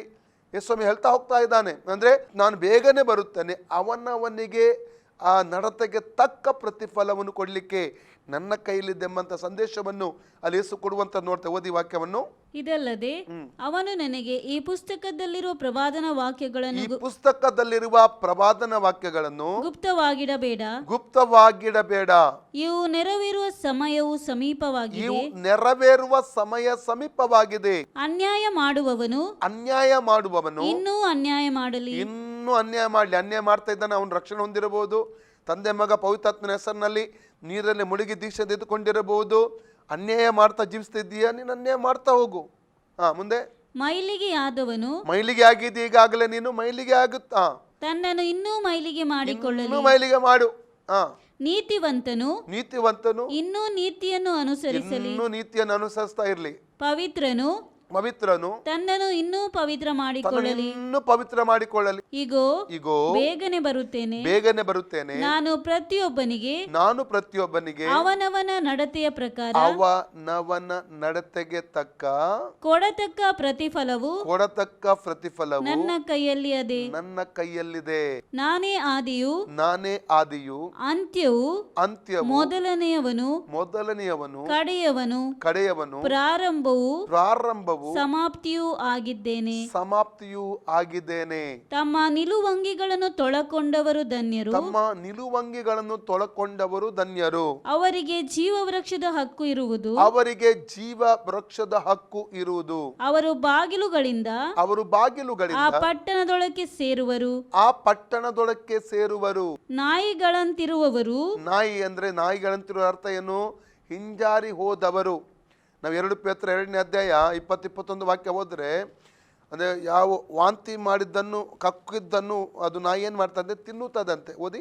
ನಾಯಿ ತಾನು ಕಕ್ಕಿದ್ದನ್ನು ನೆಕ್ಕುವುದಕ್ಕೆ, ನಾಯಿ ತಾನು ಕಕ್ಕಿದ್ದ ನೆಕ್ಕುವುದಕ್ಕೆ ತಿರುಗಿಕೊಂಡಿತು ಮತ್ತು ತೊಳೆದ ಹಂದಿ ಕೆಸರಿನಲ್ಲಿ ಹೊರಳುವುದಕ್ಕೆ ಹೋಯಿತು ಎಂಬ ನಿಜವಾದ ಗಾದೆಗೆ ಸರಿಯಾಗಿ ನಡೆದಿದ್ದಾರೆ. ಹಿಂಜಾರಿದಂತ ಅನುಭವದಲ್ಲಿ ಇರುವವರು, ಆತ್ಮಿಕವಾದ ಜೀವಿತದಲ್ಲಿ ಹಿಂಜಾರಿದವರು ನಾಯಿಗಳಂತಿರುವರು ಎಂಬುದಾಗಿ ಇಲ್ಲಿ ವಾಕ್ಯ ಹೇಳ್ತಾ ಇದೆ. ಮುಂದೆ ಓದಿ. ನಾಯಿಗಳಂತಿರುವವರು ಮಾಟಗಾರರು, ಜಾರರು, ಕೊಲೆಗಾರರು, ವಿಗ್ರಹಾರಾಧಕರು, ಸುಳ್ಳಾದದನ್ನು ಪ್ರೀತಿಸಿ ನಡೆಸುವವರೆಲ್ಲರೂ. ಇದು ಯಾರಿಗೆ ಹೇಳ್ತಾ ಇದೆ? ಸಭೆಗೆ ಹೇಳ್ತಾ ಉಂಟು ವಾಕ್ಯ. ಲೋಕದವರು ಇದರಲ್ಲಿ ಇದ್ದೇ ಇರ್ತಾರೆ. ಎಚ್ಚರಿಸುವಂಥದ್ದು ಸಭೆಯನ್ನು ನೋಡಿ ಕರ್ತನ ಇವತ್ತು. ಆತನ ಸಭೆಯನ್ನು, ಪವಿತ್ರ ಸಭೆಯನ್ನು ನೋಡಿಕೊಂಡು ಆತ ಎಚ್ಚರಿಸ್ತಾ ಇದ್ದಾನೆ ಇವತ್ತು. ಮುಂದೆ ಓದಿ. ಸುಳ್ಳಾದದನ್ನು ಪ್ರೀತಿಸಿ ನಡೆಸುವವರು ಎಲ್ಲರೂ ಹೊರಗಿರುವರು ಎಂದು ಹೊರಗಿರುವರು. ಅವರಿಗೆ ಒಳಗೆ ಹೋಗುವಂತ ಅವಕಾಶ ಕಳ್ಕೊಳ್ತಾರೆ ಎಂಬುದಾಗಿ ಅರ್ಥ. ಅವನವನ ನಡತೆಗೆ ಸರಿಯಾದ ಪ್ರತಿಫಲ ಕೊಡ್ಲಿಕ್ಕಾಗಿಯೇ ಕರ್ತನ ದೇಶ ಸ್ವಾಮಿ ಈ ಲೋಕಕ್ಕೆ ಬರಲಿಕ್ಕಿದ್ದಾನೆ. ಅದಕ್ಕಾಗಿ ನಾವು ನಮ್ಮನ್ನೇ ಪರೀಕ್ಷೆ ಮಾಡಿಕೊಂಡು ನಾವು ಸರಿಯಾದ ರೀತಿಯಲ್ಲಿ ಪವಿತ್ರವಾಗಿ ಈ ಲೋಕದಲ್ಲಿ ಜೀವಿಸಬೇಕೆಂಬುದಾಗಿ ಕರ್ತನ ಒಂದು ಉದ್ದೇಶ ಎಂಬುದಾಗಿ ಆತನು ಎಚ್ಚರಿಸುವಂಥದ್ದನ್ನು ಇಲ್ಲಿ ನಾವು ಕಾಣಲಿಕ್ಕೆ ನಮಗೆ ಸಾಧ್ಯವಾಗ್ತದೆ ಪ್ರಿಯರೇ. ಈಗ ಸಭೆಯಲ್ಲಿ ಒಳ್ಳೆಯ ಕೃತ್ಯಗಳು, ಕೆಟ್ಟ ಕೃತ್ಯಗಳು ಎಂಬುದಾಗಿದೆ. ಯಾವುದೇ ಕೃತ್ಯಗಳಾಗಿರ್ಬೋದು, ಕೃತ್ಯಗಳಂದರೆ ಕ್ರಿಯೆಗಳು. ಅದರಲ್ಲಿ ಸ್ವಭಾವ ಬರ್ತದೆ, ಗುಣನಡತೆ ಬರ್ತದೆ, ಮಾತುಗಳು ಬರ್ತದೆ, ನೋಟ ಬರ್ತದೆ, ಕೇಳುವಿಕೆ ಬರ್ತದೆ, ಯೋಚನೆ ಬರ್ತದೆ, ಎಲ್ಲ ಸಂಗತಿಗಳು ಕೂಡ ಬರ್ತದೆ ಪ್ರಿಯರೇ. ಒಂದು ವಾಕ್ಯ ಓದಿಕೊಳ್ಳೋಣ. ಕೀರ್ತನೆ ಪುಸ್ತಕ 1ನೇ ಅಧ್ಯಾಯ, ಅದರ 6 ವಾಕ್ಯಗಳುಂಟು. ನಾವು ಓದಿಕೊಳ್ಳೋಣ. ಎಲ್ಲರೂ ಗೊತ್ತಿರುವಂಥ ವಾಕ್ಯ ಅದು. ಯಾವನು ದುಷ್ಟರ ಆಲೋಚನೆಯಂತೆ ನಡೆಯದೆ ಪಾಪಾತ್ಮರ ಮಾರ್ಗದಲ್ಲಿ ನಿಂತುಕೊಳ್ಳದೆ ಧರ್ಮ ನಿಂದಕರೊಡನೆ ಕೂತುಕೊಳ್ಳದೆ ಯೆಹೋವನ ಧರ್ಮಶಾಸ್ತ್ರದಲ್ಲಿ ಆನಂದ ಪಡುವವನಾಗಿ ಅದನ್ನೇ ಹಗಲಿರುಳು ಧ್ಯಾನಿಸುತ್ತಿರುವವನು ಅವನು ಎಷ್ಟೋ ಧನ್ಯನು. ಸಾಕು, ನಿಲ್ಲಿಸಿ ಇಲ್ಲಿ 3ನೇ ವಾಕ್ಯಕ್ಕೆ. ಇಲ್ಲಿ ನಾವು ನೋಡ್ತಾ ಇದ್ದೇವೆ ಪ್ರಿಯರೇ, ಯಾವನು ದುಷ್ಟನ ಆಲೋಚನೆಯಂತೆ ನಡೆಯುತ್ತೆ ಅಂದ್ರೆ ನಮ್ಮ ಆಲೋಚನೆಗಳನ್ನು ಬಲ್ಲವನಾದ ಯೇಸು ಸ್ವಾಮಿ. ದುಷ್ಟರ ಆಲೋಚನೆ, ದುಷ್ಟರ ಕೌನ್ಸಿಲ್, ದುಷ್ಟರ ಮಾರ್ಗದರ್ಶನ. ದುಷ್ಟರಂದ್ರೆ ಯಾರು? ಸತ್ಯವೇದದಲ್ಲಿ 2 ಕಡೆಗಳಲ್ಲಿ ದುಷ್ಟರಿಗೆ ಸಂಬಂಧವಾದ ವಾಕ್ಯಗಳು ಬರೆಯಲ್ಪಟ್ಟಿದೆ. ದುಷ್ಟರು ಯಾರೆಂಬುದಾಗಿ ಇಲ್ಲಿ ಬರೆಯಲ್ಪಟ್ಟಿದೆ. 1ನೇದಾಗಿ ಕೀರ್ತನೆ 9:17, ಸಾಮ್ಸ್ 9:17 ಓದುವ. ದುಷ್ಟರು ಅಂದರೆ ದೇವರನ್ನು ಅಲಕ್ಷ್ಯ ಮಾಡುವ ಜನಾಂಗಗಳವರೆಲ್ಲ ಪಾತಾಳಕ್ಕೆ ಇಳಿದು ಹೋಗುವರು. ದುಷ್ಟರೆಂದರೆ ಯಾರು? ದೇವರನ್ನು ಅಲಕ್ಷ್ಯ ಮಾಡುವವರು. ಇವರು ಸಭೆ ಹೊರಗಿರುವವರೆಲ್ಲ ಸಭೆ ಒಳಗಿದ್ದುಕೊಂಡೇ ದೇವರನ್ನು ಅಲಕ್ಷ್ಯ ಮಾಡ್ತಾರೆ ಪ್ರಿಯರೇ. ಹಲ್ಲೆಲೂಯಾ. ದೇವರ ಬಗ್ಗೆ ಅವರಿಗೆ ಯೋಚನೆ ಇಲ್ಲ, ದೇವರ ಕ್ರಿಯೆಗಳ ಬಗ್ಗೆ ಯೋಚನೆ ಇಲ್ಲ. ಉದಾಹರಣೆಗೆ ಫಿಲಿಪ್ಪಿ ಪುಸ್ತಕ 2ನೇ 21ನೇ ವಾಕ್ಯದಲ್ಲಿ ಪೌಲನ್ ಏನು ಹೇಳ್ತಾನೆ ನೋಡುವ. ಫಿಲಿಪ್ಪಿ 2:21, ಎಲ್ಲರೂ ಸ್ವಕಾರ್ಯಗಳ ಮೇಲೆ ಮನಸ್ಸಿಡುತ್ತಾರೆಯೇ ಹೊರತು ಯೇಸು ಕ್ರಿಸ್ತನ ಕಾರ್ಯಗಳ ಮೇಲೆ ಮನಸ್ಸಿಡುವುದಿಲ್ಲ. ಒಂದು ರೀತಿಯಲ್ಲಿ ದೇವರಿಗಿನ್ನು ಅಲಕ್ಷ್ಯ ಮಾಡುವಂಥದ್ದು, ಅಸಡ್ಡೆ ಮಾಡುವಂಥದ್ದು, ದೈವಿಕ ವಿಷಯಗಳನ್ನು ತಿರಸ್ಕರಿಸುವಂಥದ್ದು ಇವರಾಗಿದ್ದಾರೆ ದುಷ್ಟರು. ದೇವರನ್ನು ಅಲಕ್ಷ್ಯ ಮಾಡುವಂಥದ್ದು ದುಷ್ಟರು. ಕೂಟಗಳನ್ನು ಅಲಕ್ಷಿಸುವಂಥದ್ದು, ಆರಾಧನೆಯನ್ನು ಅಲಕ್ಷಿಸುವಂಥದ್ದು, ದೈವಿಕವಾದಂಥ ಕಾರ್ಯಗಳನ್ನು ಅಲಕ್ಷಿಸುವಂಥದ್ದು, ಸ್ವಾರ್ಥ ಸೇವೆಯನ್ನು ಅಲಕ್ಷಿಸುವಂಥದ್ದು ಇವರಾಗಿದ್ದಾರೆ ದುಷ್ಟರು ಎಂಬುದಾಗಿ ಇಲ್ಲಿ ನಾವು ಕಾಣ್ತಾ ಇದ್ದೀವಿ. ದೇವರನ್ನು ಅಲಕ್ಷ್ಯ ಮಾಡುವಂಥವರು, ದರ್ಶನದೊಂದಿಗೆ ಹೋಗದೆ ದರ್ಶನಕ್ಕೆ ವಿರುದ್ಧವಾಗಿ ನಿಲ್ಲುವಂಥದ್ದು, ದರ್ಶನ ಇಲ್ಲದ ರೀತಿಯಲ್ಲಿ ಹೋಗುವಂಥದ್ದು, ಇವರೆಲ್ಲ ದುಷ್ಟರು ಎಂಬುದಾಗಿ ನಾವು ಚೆನ್ನಾಗಿ ಅರ್ಥ ಮಾಡಿಕೊಳ್ಳಬೇಕು ಪ್ರಿಯರೇ. ಇನ್ನೊಂದು ವಾಕ್ಯ ಉಂಟು. ನಾವು 73ನೇ ಕೀರ್ತನೆ ನಾವು 2ನೇ ವಾಕ್ಯದಿಂದ ಓದಿಕೊ ಅಂದರೆ ಅಲ್ಲಿ ಈ 73ನೇ ಕೀರ್ತನೆಯನ್ನು ಓದುವುದಾದರೆ ಅಲ್ಲಿ 2 ವಿಧವಾದ ಜನರನ್ನು ಅಲ್ಲಿ ಕರ್ತನು ತಿಳಿಸಿದ್ದಾನೆ. ಒಂದಾಗಿದೆ ನಿರ್ಮಲ ಚಿತ್ತರಾದ ಇಸ್ರೇಲ್, ನಿರ್ಮಲ ಚಿತ್ತರು. 2ನೇದು ದುಷ್ಟರು. 2 ಗುಂಪುಗಳು ಒಂದು ಸಭೆ ಒಳಗೆ ಇರ್ತದೆ ಎಂಬುದಾಗಿ ನಾವು ಚೆನ್ನಾಗಿ ಅರ್ಥ ಮಾಡಿಕೊಳ್ಳಬೇಕು. ಕೆಲವರು ಹೇಳುವಂಥದ್ದು, ಅವರು ವಿಶ್ವಾಸಿಯ, ಹೀಗೆ ಮಾತಾಡ್ತಾ ಇದ್ದಾರೆ, ಹೀಗೆ ಪಾಪ ಮಾಡ್ತಾ ಇದ್ದಾರೆ, ಈ ರೀತಿಯಲ್ಲೆಲ್ಲ ಮಾಡ್ತಾ ಇದ್ದಾರೆ. ವಿಶ್ವಾಸಿಯ ಕೆಲವೊಬ್ಬರ ಜೀವಿತ ನೋಡುವ ಕೆಲವೊಬ್ಬರ ವಿಶ್ವಾಸವೆಲ್ಲ ಹೊರಟು ಹೋಗುತ್ತದೆ, ಆತ್ಮೀಯತೆ ಎಲ್ಲ ಹೊರಟು ಹೋಗುತ್ತದೆ ಪ್ರಿಯ. ಅದಕ್ಕೆ ದೇವರು ಹೇಳುವಂಥದ್ದು, ನಿನ್ನ ಕೃತ್ಯಗಳನ್ನು ಬಲ್ಲೆನು ಎಂಬುದಾಗಿ ಸಭೆ ನೋಡಿಕೊಂಡು ಅಲ್ಲಿ ಯೇಸುಸ್ವಾಮಿ ಸಂದೇಶ ಕೊಡುವಂಥದ್ದನ್ನು ಇಲ್ಲಿ ಕಾಣ್ತೇವೆ. ಕೆಲವೊಬ್ಬರು ಒಳ್ಳೆ ಮಾದರಿಯನ್ನು ತೋರಿಸುತ್ತಾರೆ ಸಭೆಗೆ, ಇನ್ನು ಕೆಲವರು ತಪ್ಪು ಕೆಲಸ ಮಾಡೋದ್ರ ಮೂಲಕವಾಗಿ ಸರಿಯಾದ ಮಾರ್ಗದಲ್ಲಿರುವವರನ್ನು ಕೂಡ ದಾರಿ ತಪ್ಪಿಸುವಂಥದ್ದನ್ನು ಕೂಡ ಇಲ್ಲಿ ನಾವು ಕಾಣ್ತಾ ಇದ್ದೇವೆ. ಕೆಲವು ದಾರಿ ತಪ್ಪಿಸ್ತಾರೆ, ಕೆಲವರು ಇನ್ನೊಬ್ಬರನ್ನು ಮಾರ್ಗದರ್ಶನ ಮಾಡ್ತಾರೆ, ಒಳ್ಳೆ ಮಾದರಿಯ ಒಂದು ಜೀವಿತವನ್ನು ಜೀವಿಸೋಕ್ಕೂ ಕೂಡ ಸಭೆಯಲ್ಲಿ ಇರ್ತಾರೆ. ಎರಡು ಗುಂಪು ಯಾವಾಗಲೂ ಒಂದು ಸಭೆಯಲ್ಲಿ ಇದ್ದೇ ಇರ್ತದೆ. ನಾನು ಕಳೆದ ಸಲ ಒಂದು ಮಾತನ್ನು ಹೇಳಿದ್ದೆ ಪ್ರಿಯರೇ, ನೆನಪಿರಬೇಕು. ಮತ್ತಾಯನ ಸುವಾರ್ತೆ 13ನೇ ಅಧ್ಯಾಯ 48ರಿಂದ ಓದಿ. ಅದು ತುಂಬಿದ ಮೇಲೆ ಅದನ್ನು ದಡಕ್ಕೆ ಎಳೆದು ಕೂತುಕೊಂಡು ಒಳ್ಳೆಯ ಮೀನುಗಳನ್ನು ಪುಟ್ಟಿಗಳಲ್ಲಿ ತುಂಬಿಕೊಂಡು ಕೆಟ್ಟ ಮೀನುಗಳನ್ನು ಬಿಸಾಡು ಬಿಟ್ಟರು. ಹಾಗೆ ಯುಗದ ಸಮಾಪ್ತಿಯಲ್ಲಿ ಆಗುವುದು. 49ನೇ ವಾಕ್ಯ, ಯುಗದ ಸಮಾಪ್ತಿಯಲ್ಲಿ ಆಗುವುದು. ದೇವದೂತರು ಹೊರಟು ಬಂದು ನೀತಿವಂತರೊಳಗಿಂದ, ಯಾರ ಒಳಗಿಂದ? ನೀತಿವಂತರೊಳಗಿಂದ, ಲೋಕದೊಳಗಿಂದ ಅಲ್ಲ, ನೀತಿವಂತರ ಒಳಗಿಂದ ಕೆಟ್ಟವರನ್ನು ಬೇರೆ ಮಾಡಿ ಅವರನ್ನು ಬೆಂಕಿ ಕೊಂಡದಲ್ಲಿ ಹಾಕುವರು. ನೀತಿವಂತರ ಒಳಗಿಂದಲೇ, ಲೋಕದ ಒಳಗಿಂದ ಅಂತ ಹೇಳ್ತಾ ಇಲ್ಲ. ಅದು ಚೆನ್ನಾಗಿ ನಾವು ಅರ್ಥ ಮಾಡಿಕೊಳ್ಬೇಕು. ನಮ್ಮ ಜೀವಿತವನ್ನು ಎಷ್ಟು ನಾವು ಕಾಪಾಡಿಕೊಳ್ಬೇಕು, ನಾವು ಅರ್ಥಕೊಳ್ಬೇಕು ಪ್ರಿಯರೇ. ಓಕೆ, ಕೀರ್ತನೆ 73ನೇ ಅಧ್ಯಾಯಕ್ಕೆ ನಾವು ಬರುವ. ಸಾಮ್ 73ಗೆ ನಾವು 1ನೇ ವಾಕ್ಯದಿಂದ ಓದುವ. ದೇವರು ನಿರ್ಮಲ ಚಿತ್ತರಾದ ಇಸ್ರಾಯೇಲರಿಗೆ ದಯಾಪರನೇ ಹೌದು. ಆದರೆ ನಾನು ದುಷ್ಟರ ಸೌಭಾಗ್ಯವನ್ನು ಕಂಡು. ನೋಡಿ, ಈಗ ಭಕ್ತನು ಏನ್ ಮಾಡ್ತಾ ಇದ್ದಾನೆ? ದುಷ್ಟರನ್ನು ಕಾಣ್ತಾ ಇದ್ದಾನೆ.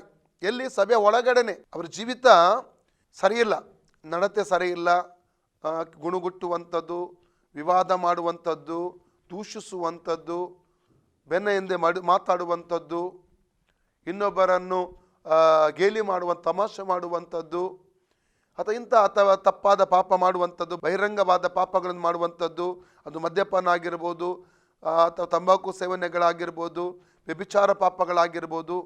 ಈ ರೀತಿಯಲ್ಲಿ ಅಂದರೆ ವಿಷಯ ಏನೆಂದರೆ, ಎಷ್ಟೋ ಜನರು ಕ್ರೈಸ್ತ ವಿಶ್ವಾಸಿಗಳು ಪಾಪ ಮಾಡಿ ಪವಿತ್ರಾತ್ಮನ ಎಚ್ಚರಿಸ್ತಾನೆ. ಈಚೆ ಕಡೆ ಮನಸಾಕ್ಷಿ ಕೂಡ ಎಚ್ಚರಿಸ್ತಾ ಇರ್ತದೆ. ಮನಸಾಕ್ಷಿಕ ಸ್ವರಕ್ಕೂ ಕಿವಿಗೊಳ್ಳದೆ, ಪವಿತ್ರಾತ್ಮನ ಸ್ವರಕ್ಕೂ ಕಿವಿಗೊಳ್ಳದೆ, ವಾಕ್ಯ ಕೇಳಿದಾಗಲೂ ಎಚ್ಚರಗೊಳ್ಳದೆ, ಕೊನೆಗೆ ಕಠಿಣರಾಗಿ ಮನಸಾಕ್ಷಿ ಸತ್ತು ಹೋಗುತ್ತದೆ. ಪವಿತ್ರಾತ್ಮ ಮಾತಾಡೋದು ನಿಲ್ಲಿಸ್ತಾನೆ, ವಾಕ್ಯವು ಕೂಡ ಮಾತು ನಿಲ್ಲಿಸ್ತದೆ. ಅಂದರೆ ಒಂದು ರೀತಿಯಲ್ಲಿ ಅವರು ಪೂರ್ಣವಾಗಿ ಒಂದು ಪಾಪದಲ್ಲಿ ಮುಳುಗಿರ್ತಾರೆ. ಅವರಿಗೆ ಸಾಕ್ಷ್ಯ ಬಗ್ಗೆ ಏನು ಎಚ್ಚರಿಕೆ ಇಲ್ಲ. ಯಾರು ಮಾತಾಡಿದ್ರು ಅವರ ಬಗ್ಗೆ ಲೋಕದವರು, ಇವರು ಪಾಪ ಪ್ರಾರ್ಥನೆಗೆ ಆರಾಧನೆಗೆ ಹೋಗ್ತಾರೆ, ಬೆತ್ತಲ್ ಚರ್ಚಿಗೆ ಹೋಗ್ತಾರೆ, ಯೇಸುಪುರಕ್ಕೆ ಆರಾಧನೆಗೆ ಹೋಗ್ತಾರೆ, ಇವರು ಜೀವಿತ ನೋಡು ಎಂಬುದಾಗಿ ಯಾರು ಅವರಿಗೆ ಹೇಳಿದ್ರು ಕೂಡ ಅವರಿಗೆ ಅದರ ಬಗ್ಗೆ ಕಾಳಜಿ ಇಲ್ಲ, ಅದರ ಬಗ್ಗೆ ಯೋಚನೆ ಇಲ್ಲ. ನಮ್ಮ ಸಾಕ್ಷ್ಯ ಕೆಟ್ಟು ಹೋಗಿದೆ, ಇದರಿಂದಾಗಿ ದೇವರ ನಾಮ ದೂಷಣೆ ಆಗ್ತದೆ ಎಂಬ ಅದರ ಬಗ್ಗೆ ಆಲೋಚನೆಯೇ ಮಾಡಲ್ಲ ಪ್ರಿಯರೇ. ಆ ರೀತಿಯಲ್ಲಿರುವವರು ಅನೇಕರು ಇರ್ತಾರೆ ಪ್ರಿಯರೇ. ಓಕೆ, ನಾವು ಓದುವ. ಈ ದುಷ್ಟರು ಯಾರಾಗಿದ್ದಾರೆ ಅಂದರೆ, ಪಾಪದಲ್ಲಿ ಜೀವಿಸ್ತಾ ಇದ್ದಾರೆ, ತಪ್ಪಾದ ಹಾದಿಯಲ್ಲಿದ್ದಾರೆ, ಸಭೆಗೆ ಬಂದು ರಕ್ಷಣೆ ಹೊಂದಿದ್ದಾರೆ, ತಂದೆ ಭಾಗ ಪವಿತ್ರ ದೀಕ್ಷೆ ಎತ್ಕೊಂಡಿದ್ದಾರೆ. ಅವ್ರ ಮಾತೆಲ್ಲವೂ ಏನಾಗಿದೆ? ಪಾಪದ ಜೀವಿತ ಇದ್ದರೂ ಕೂಡ ಮಾತು ಮಾತ್ರ ಆತ್ಮಿಕದ್ದು, ಪರಲೋಕಕ್ಕೆ ಸಂಬಂಧವಾದ ಮಾತುಗಳನ್ನೇ ಮಾತಾಡ್ತಾರೆ. ಅವರು ಆರಾಮವಾಗಿದ್ದಾರೆ, ಅವ್ರಿಗೆ ಯಾವುದು ಸಮಸ್ಯೆ ತೊಂದರೆ ಇಲ್ಲ. ನಿಜವಾದ ಭಕ್ತ ಹೇಗಿದ್ದಾನೆ? ನಿರ್ಮಲ ಚಿತ್ತನು, ಇಲ್ಲಿ ಪ್ರಾರ್ಥನೆ ಮಾಡ್ತಾನೆ, ಅನ್ಯ ಭಾಷೆ ಮಾತಾಡ್ತಾನೆ, ಸತ್ಯವೇದ ಓದ್ತಾನೆ, ಒಳ್ಳೆ ರೀತಿಯಲ್ಲಿ ಮನೆಯಲ್ಲಿ ಹಾಲೆಲೂಯಾ ರೆಗ್ಯುಲರ್ ಆಗಿ ಸಭೆಗೆ ಬರ್ತಾ ಇದ್ದಾನೆ, ದಶಮ ಭಾಗ ಕೊಡ್ತಾನೆ, ಆತನ ಜೀವಿತ ನೋಡಿದ್ರೆ ಪವಿತ್ರವಾಗಿ ಜೀವನ ಮಾಡ್ತಾ ಇದ್ದಾನೆ. ಆದರೆ ಇವನ ಜೀವಿತದಲ್ಲಿ ಭಯಂಕರ ಹೋರಾಟ, ಕಷ್ಟ, ನಿಂದೆ, ವಿರೋಧಗಳು, ಎಲ್ಲರೂ ಇವನು ವಿರೋಧ ಮಾಡ್ತಾ ಇದ್ದಾರೆ. ಅದ ಮೇಲೆ ಕಷ್ಟಗಳು, ಉಪದ್ರವಗಳು ಜಾಸ್ತಿ ಇದೆ, ಸಮಸ್ಯೆಗಳ ಮೇಲೆ ಸಮಸ್ಯೆ ಎದುರಿಸ್ತಾ ಇರ್ತಾನೆ. ಈಗ ಇವನು ಕಂಪೇರ್ ಮಾಡ್ತಾ ಇದ್ದಾನೆ. ಅವರು ವಿಶ್ವಾಸಿಗಳು ಹೌದು, ಆದರೂ ಕೂಡ ವಿಶ್ವಾಸ ಇಲ್ಲ, ಜೀವಿತ ಸರಿ ಇಲ್ಲ.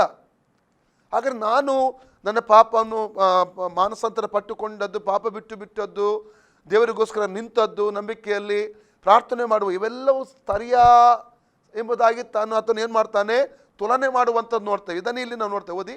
ಆದರೆ ನಾನು ದುಷ್ಟರ ಸೌಭಾಗ್ಯವನ್ನು ಕಂಡು ಸೊಕ್ಕಿನವರ ಮೇಲೆ ಉರಿಗೊಂಡೆನು. ಸೊಕ್ಕಿನವರ ಮೇಲೆ ಉರಿಗೊಂಡೆನು. ನನ್ನ ಕಾಲುಗಳು ಜಾರಿದವುಗಳೇ, ನನ್ನ ಕಾಲುಗಳು ಜಾರಿದವುಗಳೇ, ನನ್ನ ಹೆಜ್ಜೆಗಳು ತಪ್ಪಿದವುಗಳೇ, ನನ್ನ ಹೆಜ್ಜೆಗಳು ತಪ್ಪಿದವುಗಳೇ. ಅವರ ಮರಣವು ಅವರ ಮರಣವು ನಿರ್ಬಾಧಕವಾಗಿದೆ, ನಿರ್ಬಾಧಕವಾಗಿದೆ. ಅವರ ಕಾಯವು ಕೊಬ್ಬುಳ್ಳದಾಗಿದೆ. ಕೊಬ್ಬುಳ್ಳದಾಗಿದೆ. ಮನುಷ್ಯರ ಕಷ್ಟದಲ್ಲಿ ಅವರು ಭಾಗಿಗಳಾಗುವುದಿಲ್ಲ. ಅವ್ರಿಗೆ ಯಾರು ಸತ್ತು ಹೋದ್ರು, ಯಾರಿಗೆ ತೊಂದರೆ ಆದ್ರೂ ಬಿದ್ದು ಹೋದದಿಲ್ಲ. ಒಬ್ಬನಿಗೆ ಹೆಲ್ಪ್ ಮಾಡುವುದಿಲ್ಲ. ಅವರು ಒಬ್ಬರಿಗೆ ಉಪಕಾರ ಮಾಡುವಂತ ಗುಣನೇ ಇಲ್ಲ. ಬೇರೆಯವರ ಬಗ್ಗೆ ಯೋಚನೆ ಇಲ್ಲ ಅವರಿಗೆ. ಓಕೆ, ಮುಂದೆ ಓದಿ. ಇತರರಿಗೆ ತಗಲುವಂತೆ ಅವರಿಗೆ ಅಂಟು ರೋಗವೂ ತಗುಲುವುದಿಲ್ಲ. ಅಂಟು ರೋಗನೇ ಅವರಿಗೆ ಬರಲ್ಲ.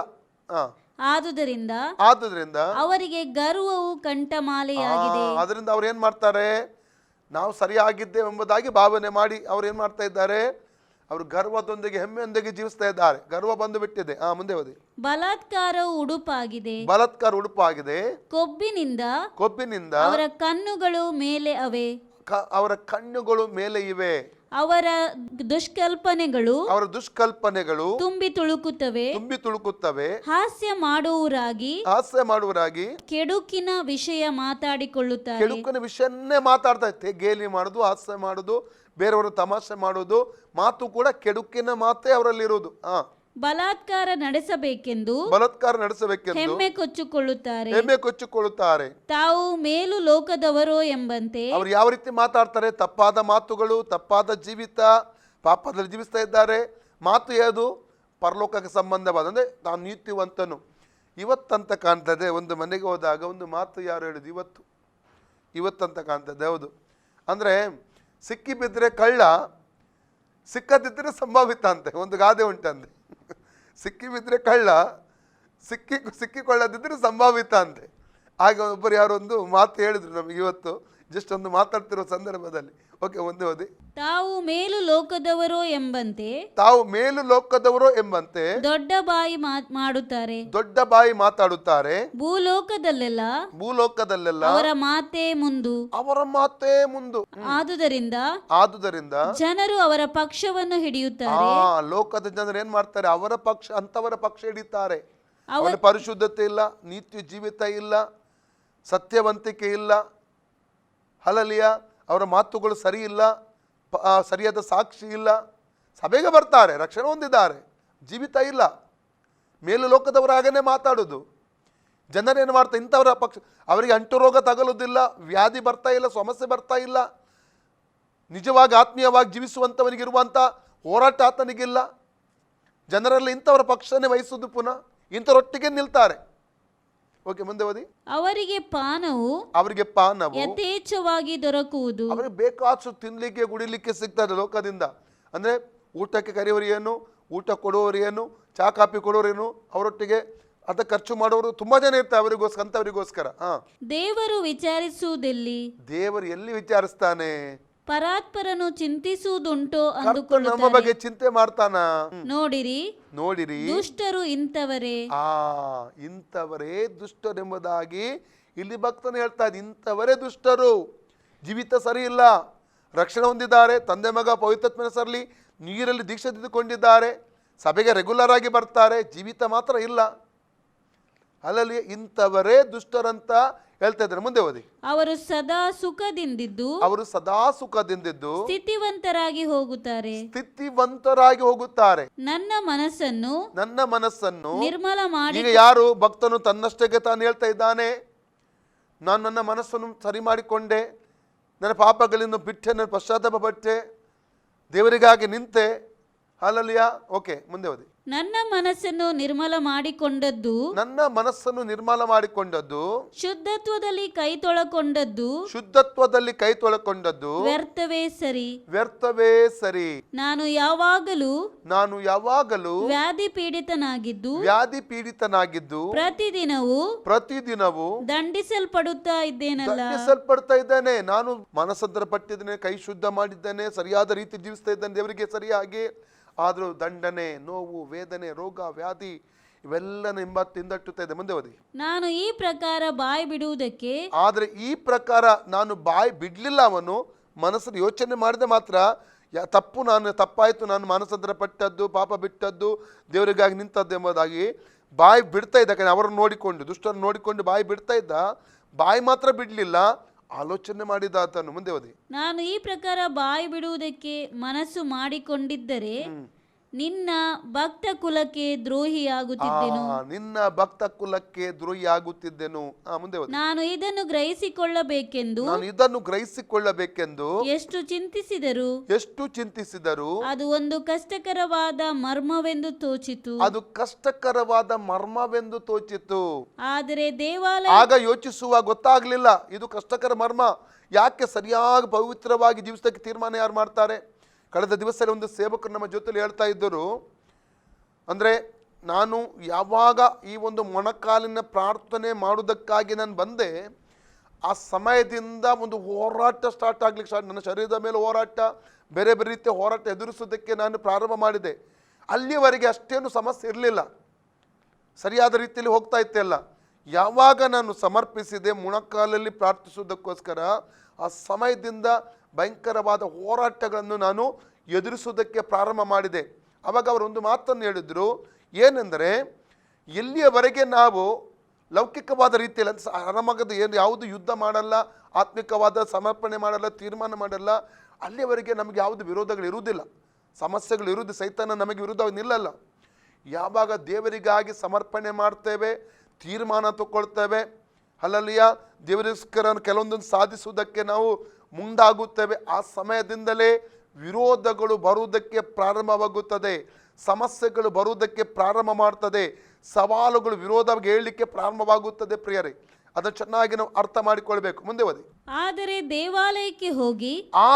ದೇವಾಲಯಕ್ಕೆ ಹೋಗಿ ಅವರ ಅಂತ್ಯಾವಸ್ಥೆಯನ್ನು ಆಲೋಚಿಸಿದಾಗ, ಅವರ ಅಂದ್ರೆ ದುಷ್ಟರ ಅಂತ್ಯಾವಸ್ಥೆಯನ್ನು ಆಲೋಚಿಸಿದಾಗ ನನಗೆ ಗೊತ್ತಾಯಿತು. ಗೊತ್ತಾ ಹೇಗೆ? ವಾಕ್ಯ ಕೇಳಿ. 119 ಕೀರ್ತನೆ 130 ವಾಕ್ಯ, 119 Psalms 130 ವಾಕ್ಯ ಏನ್ ಹೇಳ್ತದೆ? ನಿನ್ನ ವಾಕ್ಯದ ವಿವರಣೆಯಿಂದ ಯುಕ್ತಿಹೀನರಿಗೆ ಜ್ಞಾನೋದಯ ಉಂಟಾಗುತ್ತದೆ ಎಂಬುದಾಗಿ ವಾಕ್ಯದಲ್ಲಿ ಓದುತ್ತೇವೆ. ದೇವಾಲಯಕ್ಕೆ ಹೋದಾಗ ದುಷ್ಟರ ಅಂತ್ಯಾವಸ್ಥೆ ಏನು? ಆವಾಗಲೇ ಓದಿದೆ, ಮತ್ತೆ 13:49 ವಾಕ್ಯ. ಯುಗದ ಸಮಾಪ್ತಿಯಲ್ಲಿ ದೇವದೂತರು ಬಂದು ನೀತಿವಂತರ ಒಳಗಿಂದಲೇ ಕೆಟ್ಟವರನ್ನು ಬೇರೆ ಮಾಡಿ ಅಗ್ನಿಕೊಂಡದಲ್ಲಿ ಹಾಕುತ್ತಾರಂತೆ. ಅಲ್ಲಲ್ಲಿಯ ಅವರ ಅಂತ್ಯಾವಸ್ಥೆಯನ್ನು ಕೇಳಿದಾಗ, ಓಕೆ ಮುಂದೆ ಓದಿ. ಹೌದು, ನೀನು ಅವರನ್ನು ಅಪಾಯಕರ ಸ್ಥಳದಲ್ಲಿಟ್ಟು, ನೀನು ಅಂದ್ರೆ ದೇವರು ಅವರನ್ನು ಅಪಾಯಕರವಾದ ಸ್ಥಳದಲ್ಲಿಟ್ಟು ಬೀಳಿಸಿ ನಾಶ ಮಾಡಿಬಿಡುತ್ತಿ. ಬೀಳಿಸಿ ಅವರು ಅಪಾಯಕರ ಸ್ಥಳದಲ್ಲಿ ನಿಂತಿರುತ್ತಾರೆ, ಅವರಿಗೆ ಗೊತ್ತಿಲ್ಲದೆ. ಯಾಕಂದ್ರೆ ಜ್ಞಾನೋಕ್ತಿ 16:25, Proverbs 16:25, Proverbs 14:12, ಜ್ಞಾನೋಕ್ತಿ 14:12 ಇರುತ್ತದೆ. ಒಬ್ಬನಿಗೆ ಒಂದು ಮಾರ್ಗವು ಸರಿಯಾಗಿ ಕಂಡ್ರು ಅದು ಕಟ್ಟ ಕಡೆಗೆ ಮರಣಕ್ಕೆ ನಡೆಸುವಂಥ ಮಾರ್ಗವಾಗಿರುತ್ತದೆ, ಮರಣಕರವಾದ ಮಾರ್ಗವಾಗಿರುತ್ತದೆ. ಅನೇಕರಿಗೆ ಗೊತ್ತಿರುವುದಿಲ್ಲ, ಅವರು ಅಪಾಯಕರವಾದ ಸ್ಥಳದಲ್ಲಿ ನಿಂತಿರುತ್ತಾರೆ ಎಂಬುದಾಗಿ ಅವರಿಗೆ ಅರ್ಥ ಆಗುವುದಿಲ್ಲ. ಪ್ರಿಯರೇ, ಓಕೆ ಮುಂದೆ ಓದಿ. ಅವರು ನಿಮಿಷ ಮಾತ್ರದಲ್ಲಿಯೇ ಹಾಳಾಗಿ ಹೋಗುತ್ತಾರೆ. ಭಯಂಕರ ರೀತಿಯಿಂದ ಸಂವಾರವಾಗಿ ಮುಗಿದು ಹೋಗುತ್ತಾರೆ.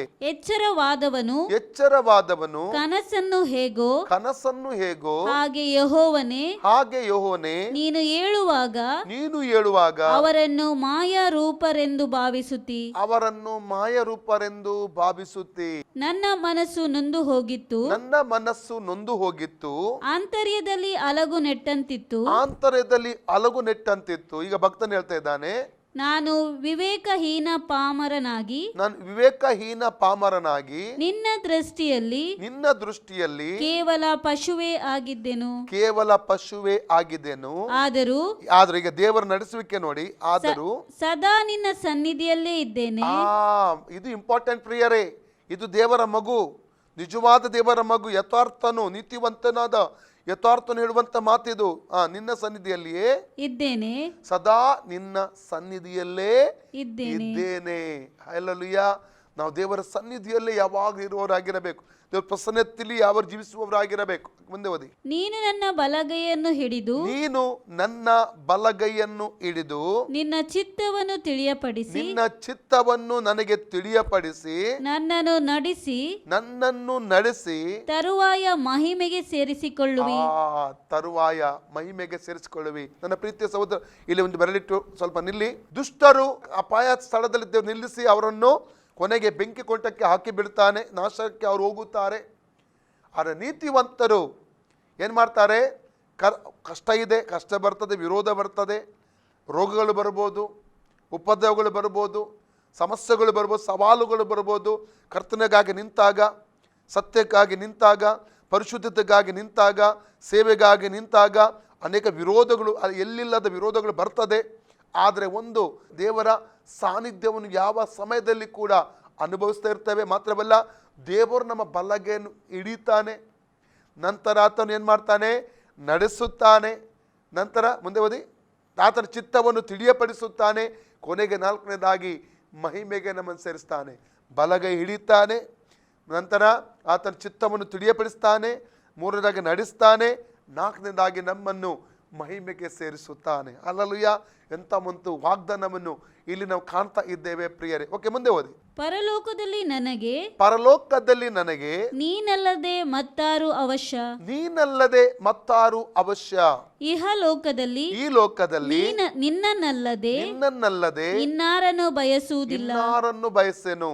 ತನುಮನಗಳು ಕ್ಷಯಿಸಿದರು. ನನ್ನ ಆತ್ಮಕ್ಕೆ ಶರಣನು ನನ್ನ ಶಾಶ್ವತವಾದ ಪಾಲು ದೇವರೇ. ನನ್ನ ಶಾಶ್ವತವಾದ ಪಾಲು. ಈ ಭೂಲೋಕದಲ್ಲಿ ಒಂದು ಶಾಶ್ವತ ಪಾಲು, ಬೆಲೆಯುಳ್ಳ ಪಾಲು ಎಂಬುದಾಗಿ ಹೇಳಬೇಕಾದ್ರೆ ಅದು ಕರ್ತನಾದ ಯೇಸು ಸ್ವಾಮಿ ಆಗಿದ್ದಾನೆ.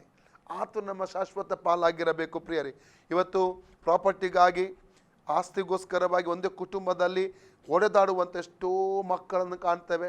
ಅಣ್ಣ ತಮ್ಮನನ್ನು ಕೊಂದ, ತಮ್ಮ ಅಣ್ಣನನ್ನು ಕೊಂದ, ಅಣ್ಣ ತಂಗಿಯನ್ನು ಕೊಂದ, ತಂದೆ ತಾಯಿಯನ್ನು ಕೊಂದ. ಈ ರೀತಿ ಎಷ್ಟೋ ವಾರ್ತೆಗಳು ಪ್ರತಿ ದಿವಸ ಟಿ ವಿ ಮಾಧ್ಯಮಗಳಲ್ಲಿ, ನ್ಯೂಸ್ ಪೇಪರ್ಗಳಲ್ಲಿ ನಾವು ನೋಡ್ತಾ ಇದ್ದೇವೆ. ರಕ್ತ ಸಂಬಂಧಿಗಳನ್ನು ಆಸ್ತಿಗೋಸ್ಕರ ಕೊಲ್ಲುವಂಥದ್ದನ್ನು ಕಾಣ್ತೇವೆ. ಕೊನೆಗೆ ಅವರು ಕೂಡ ಸತ್ತು ಹೋಗುತ್ತಾರೆ. ಅವ್ರು ಏನು ತಗೊಂಡು ಹೋಗುವುದಿಲ್ಲ. ಸುಮ್ಮನೆ ಈ ಲೋಕದ ಆಸ್ತಿ ಪಾಸ್ತಿಗಾಗಿ ಜಗಳ ಮಾಡಿಕೊಂಡು, ದ್ವೇಷ ಕಟ್ಟಿಕೊಂಡು, ಒಂದು ಚಿಕ್ಕ 1 ಫೀಟ್ ಜಾಗಕ್ಕಾಗಿ, ಸ್ಥಳಕ್ಕೋಸ್ಕರವಾಗಿ ಅಥವಾ ಬೇಲಿಗೋಸ್ಕರವಾಗಿ ಹೋರಾಟಗಳು, ಯುದ್ಧ ಜಗಳಗಳು ನಡೀತವೆ, ಕೇಸ್ಗಳು ಆಗುತ್ತವೆ, ಪೊಲೀಸ್ ಕೇಸಲ್ಲಿ ಆಗುತ್ತದೆ, ಹೊಡೆದಾಡುತ್ತಾರೆ. ನಾವು ನೋಡ್ತೇವೆ. ಒಂದು ದಾರಿ ಬಿಟ್ಟು ಕೊಡುವುದಿಲ್ಲ ತಮ್ಮ ಸ್ಥಳದಿಂದ ಬೇರೆಯವರಿಗೆ ನಡೆದು ಹೋಗಲಿಕ್ಕೆ, ಬೇರೆಗೆ ಹೋಗ್ಲಿಕ್ಕೋಸ್ಕರವಾಗಿ. ತುಂಬ ಒಂದು ದುಃಖ ಇವತ್ತು ನಾವು ನೋಡ್ತಾ ಇದ್ದೇವೆ. ಅವರಿಗೂ ತಿನ್ನಲಿಕ್ಕೆ ಸಿಗಲ್ಲ. ಇವೆಲ್ಲ ಯಾರಿಗೋಸ್ಕರ ಒಂದು ಮಾಡ್ತಾ ಇದ್ದೇವೆ. ಆದರೆ ಇಲ್ಲಿ ಭಕ್ತನ ಹೇಳ್ತಾ, ನೀನು ನನ್ನ ಶಾಶ್ವತವಾದ ಪಾಲು ಎಂಬುದಾಗಿ ಅಲ್ಲಿ ಹೇಳುವಂಥದ್ದನ್ನು ಕಾಣ್ತೇವೆ. ಓಕೆ, ಮುಂದೆ ಓದಿ. ಇಗೋ ನಿನ್ನನ್ನು ಬಿಟ್ಟವರು ನಾಶವಾಗುವರು. ದುಷ್ಟರು, ದೇವರನ್ನ ಅಲಕ್ಷ್ಯ ಮಾಡುವವರು, ದೇವರನ್ನು ಬಿಟ್ಟವರು ಏನಾಗ್ತಾರಂತೆ? ಹಿಂಜಾರಿ ಹೋದವರು ನಾಶವಾಗುತ್ತಾರೆ. ಮೊನ್ನೆ ದಿವಸ ಒಂದು ವಾಕ್ಯ ಹೇಳಿದೆ, ನೆನಪಿರಬೇಕು ನಿಮಗೆ. ರಕ್ಷಣೆ ಹೊಂದಿದ ವ್ಯಕ್ತಿಯ ಹೆಸರು ಪರಲೋಕದಲ್ಲಿರುವ ಜೀವಬಾಧ್ಯರ ಪಟ್ಟಿಯಲ್ಲಿ ಬರೆಯಲ್ಪಟ್ಟಿದೆ. ಪ್ರಕಟಣೆ 17:7-8 ಓದಿದ್ದೇವೆ ನಾವು. ಪ್ರಕಟಣೆ 24:14-15 ಓದಿದ್ದೇವೆ ನಾವು. ಪ್ರಕಟಣೆ 13:8 ಓದಿದ್ದೇವೆ. ಕೀರ್ತನೆ 69:28 ಓದಿದ್ದೇವೆ ನಾವು.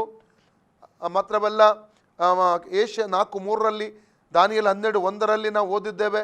ಅನೇಕ ವಾಕ್ಯಗಳು. ಫಿಲಿಪ್ಪಿ 4:3, ಲೂಕ 10:20 ಪರಲೋಕದಲ್ಲಿ ರಕ್ಷಣೆ ಹೊಂದಿದ ಪರಲೋಕದಲ್ಲಿರುವ ಜೀವಬಾಧ್ಯರ ಪಟ್ಟಿ ಎಂಬ ಪುಸ್ತಕದಲ್ಲಿ ರಕ್ಷಣೆ ಹೊಂದಿದ ದೇವರ ಮಕ್ಕಳ ಹೆಸರು ಬರೆಯಲ್ಪಟ್ಟಿರುತ್ತದೆ. ಅದು ಇನ್ನೊಂದು ಮಾತು ಮುಂದಿನ ದಿವಸ ನಾನು ಹೇಳಿದೆ. ದೇವರನ್ನು ಯಾರು ಬಿಡ್ತಾರೆ ನೋಡಿ, ಅವರ ಹೆಸರು ಧೂಳಿನಲ್ಲಿ ಬರೆಯಲ್ಪಡುತ್ತದೆ ಅಂತ. ನಿಮಗೆ ನೆನಪಿರಬೇಕು, ನಾನು ಕಳೆದ ಯಾವ ಸಮಯದಲ್ಲಿ ಹೇಳಿದೆ ಗೊತ್ತಿಲ್ಲ, ಕೆಲವು ದಿವಸಗಳಾಯ್ತು ಅಂತ ಎಣಿಸ್ತೇನೆ ನಾನು. ಜೆರೆಮೀಯ 17:13, ಯೆರೆಮೀಯ 17:13 ಆ ವಾಕ್ಯ ಓದಿಕೊಳ್ಳೋಣ. ಯೆಹೋವನೇ, ಇಸ್ರಾಯೇಲರ ನಿರೀಕ್ಷೆಯೇ, ನಿನ್ನನ್ನು ಬಿಟ್ಟು ಹೋಗುವವರು ಆಶಾಭಂಗ ಪಡ್ತಾರೆ ಅವರು. ಮತ್ತೆ ಯೆಹೋವನಾದ ನಿನ್ನನ್ನು ತೊರೆದವರು ಜೀವಜಲದ ಬುಗ್ಗೆಯನ್ನು ತೊರೆದವರಾಗಿದ್ದಾರೆ. ಅವರ ಹೆಸರು ಧೂಳಿನಲ್ಲಿ ಬರೆಯಲ್ಪಡುವುದು. Praise God. ಹಾಗಾದರೆ ದೇವರನ್ನು ಬಿಟ್ಟವರು, ನನ್ನ ಪ್ರೀತಿಯ ಸಹೋದರ ಸಹೋದರಿ, ಒಂದು ವೇಳೆ ಹಿಂಜಾರಿ ಹೋಗಿದ್ದೀಯಾ, ಪುನಃ ಪಾಪದಲ್ಲಿ ಬಿದ್ದು ಹೋಗಿದ್ದೀಯಾ, ಇವತ್ತು ದೇವರ ಅನ್ಯೋನ್ಯತೆಯಲ್ಲಿ ನೀನು ಜೀವಿಸ್ತಾ ಇಲ್ಲವಾ? ಮಾನಸಾಂತರ ಪಟ್ಟು ತಿರುಗಿ ದೇವರ ಬಳಿಗೆ ಬಾ, ದೇವರ ಬಳಿ ಕ್ಷಮಾಪಣೆ ಕೇಳು.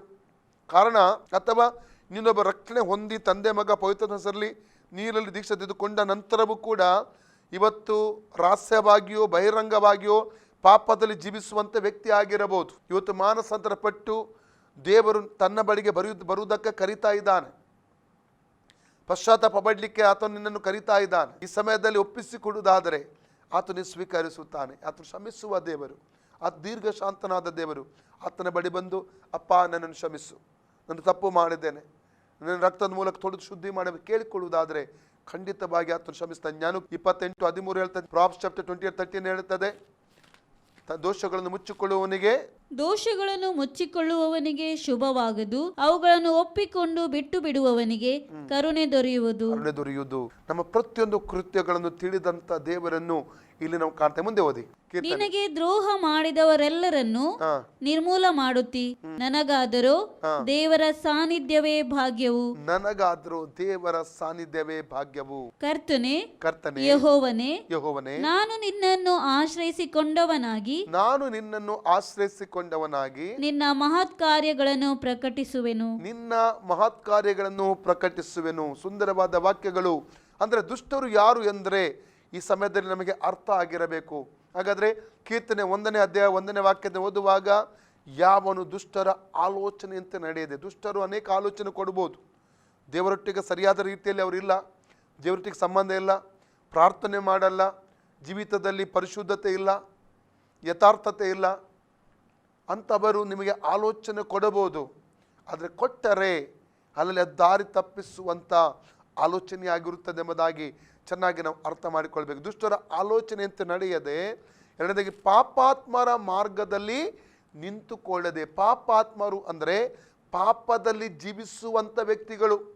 ಇಬ್ರಿ 12:1 ಎಲ್ಲರಿಗೂ ಗೊತ್ತಿರುವಂಥ ವಾಕ್ಯ, ಇಬ್ರು 12:1 ಏನಂತದಲ್ಲಿ, ಇಷ್ಟು ಮಂದಿ ಸಾಕ್ಷಿಗಳು ಮೇಘದೋಪಾದಿಯಲ್ಲಿ ನಮ್ಮ ಸುತ್ತಮುತ್ತಲು ಇರುವುದರಿಂದ ಅಭ್ಯಂತರ ಮಾಡುವಂಥ ಭಾರವನ್ನು ಹತ್ತಿಕೊಳ್ಳುವಂಥ ಪಾಪವನ್ನು ತೆಗೆದು ಬಿಟ್ಟು ನಂಬಿಕೆಯನ್ನು ಹುಟ್ಟಿಸುವನ್ನು ಪೂರಿಸುವನಾದಂಥ ಯೇಸು ಕ್ರಿಸ್ತನ ಮೇಲೆ ದೃಷ್ಟಿ ಇಟ್ಟು ನಮಗೆ ನೇಮಕವಾದ ಓಟವನ್ನು ಸ್ಥಿರಚಿತ್ತದಿಂದ ಓಡೋಣ ಅಂತ ಹೇಳ್ತದೆ. ಅಲ್ಲಿ ಒಂದು ಸಾಕ್ಷಿಗಳನ್ನು ಅಲ್ಲಿ ನಾವು ಕಾಣ್ತಾ ಇದ್ದೇವೆ ಪ್ರಿಯರೇ. ನಾವು ಒಂದು ವೇಳೆ ಸಭೆಯಲ್ಲಿ ಕೆಲವರು ಪಾಪ ಮಾರ್ಗದಲ್ಲಿ ಜೀವನ ಮಾಡ್ತಾ ಇರಬಹುದು. ಅವ್ರು ನೋಡಿ ಕೆಲವರಿಗೆ ಧೈರ್ಯ ಬರ್ತಾರೆ, ಅವನು ಹಾಗೆ ಮಾಡ್ತಾ ಇದ್ದಾನೆ, ಅವಳು ಹೀಗೆ ಮಾಡ್ತಾ ಇದ್ದಾಳೆ, ನಾನು ಯಾಕೆ ಮಾಡಬಾರದು?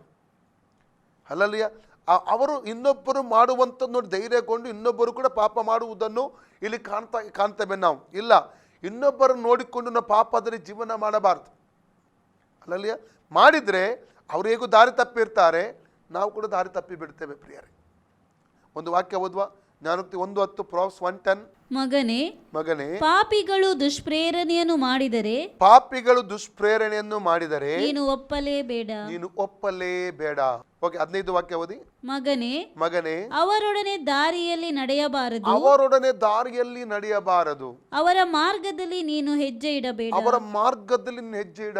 ಒಂದು ವೇಳೆ ಕೆಲವು ದುಷ್ಪ್ರೇರಣೆ ಮಾಡಬಹುದು, ಪಾಪಾತ್ಮರು ದುಷ್ಪ್ರೇರಣೆ ಮಾಡೋದು ಏನಾಗಲ್ಲ, ಒಂದು ಸಲ ಮಾಡಬಹುದು, ಒಂದು ಸಲ ಕುಡಿಯಬಹುದು, ಒಂದು ಸಲ ಹೋಗಬಹುದು, ಏನಾಗಲ್ಲ. ಎಲ್ಲರೂ ಮಾಡ್ತಾರೆ, ಅವರು ಮಾಡ್ತಾರೆ, ಇವರು ಮಾಡ್ತಾರೆ, ನಾನು ಮತ್ತು ನೀನು ಯಾಕೆ ಮಾಡಬಾರ್ದು? ಈ ರೀತಿಯೆಲ್ಲ ದುಷ್ಪ್ರೇರಣೆ ಮಾಡಿ ಕೊನೆಗೆ ಪಾಪದಲ್ಲಿ ಬೀಡಿಸಿ ಬಿಡ್ತಾರೆ. ಒಂದು ಸಲ ಬಿದ್ದು ಹೋದರೆ ಎದ್ದು ಏಳುವುದು ತುಂಬ ಕಷ್ಟ ಪ್ರಿಯರೇ. ಆತ್ಮೀಯದಲ್ಲಿ ಒಮ್ಮೆ ಬಿದ್ದರೆ ಪುನಃ ಅದೇ ಸ್ಥಿತಿಯಲ್ಲಿ ಎದ್ದು ನಿಲ್ಲುವುದು ತುಂಬ ಕಷ್ಟ ಪ್ರಿಯರೇ. ಸುಲಭವಾದ ಮಾತಲ್ಲ.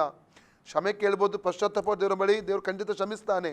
ಅದು ಮುಂಚಿನ ಆ ಅಭಿಷೇಕದಲ್ಲಿ, ಮುಂಚಿನ ಸಮರ್ಪಣೆಯಲ್ಲಿ ಅವನು ಪುನಃ ನಿಲ್ಲುವುದಕ್ಕೆ ತುಂಬ ಕಷ್ಟ ಇದೆ, ತುಂಬ ಸುಲಭ ಇಲ್ಲ ಪ್ರಿಯರೇ.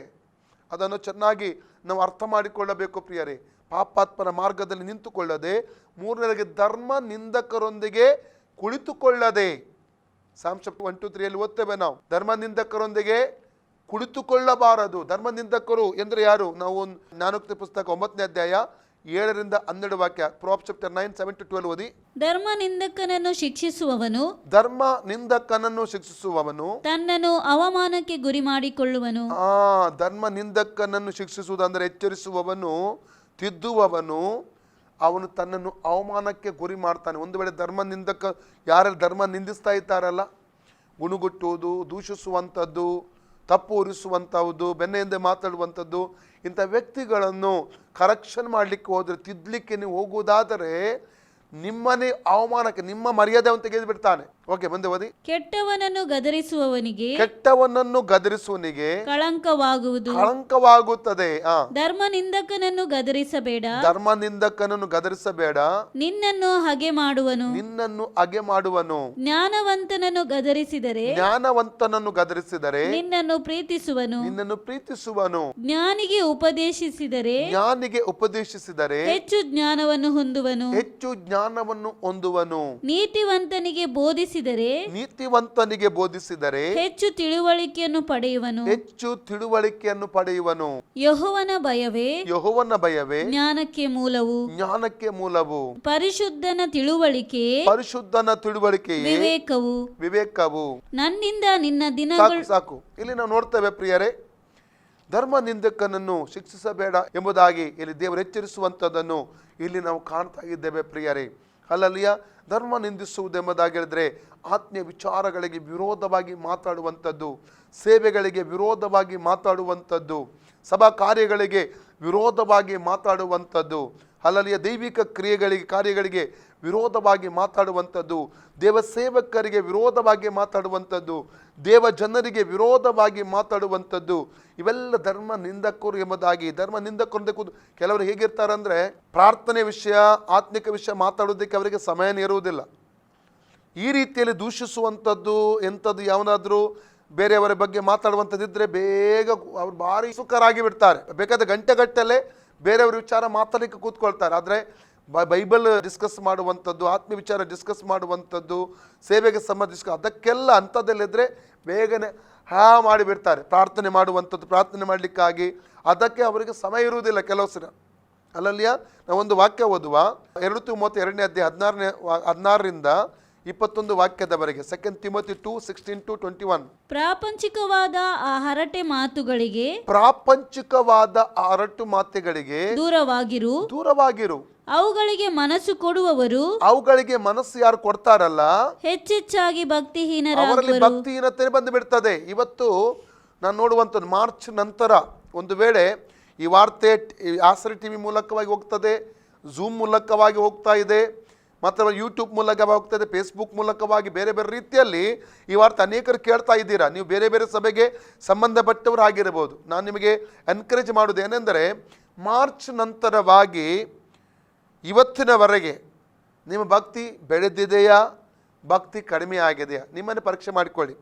ವಾಕ್ಯ ಸಿಗ್ತದೆ. ನಿಮ್ಮ ಸಭೆಯಲ್ಲಿ ಝೂಮ್ ಮೀಟಿಂಗ್ಗಳು ಇರ್ಬೋದು, ನಿಮ್ಮ ಸೇವಕರು ನಿಮ್ಮ ಮನೆಗೆ ಭೇಟಿ ಮಾಡ್ತಾರೆ. ನಾನು ಕೂಡ ನಮ್ಮ ಸಭೆಗೆ ಭೇಟಿ ಮಾಡ್ತಾ ಇದ್ದೇನೆ.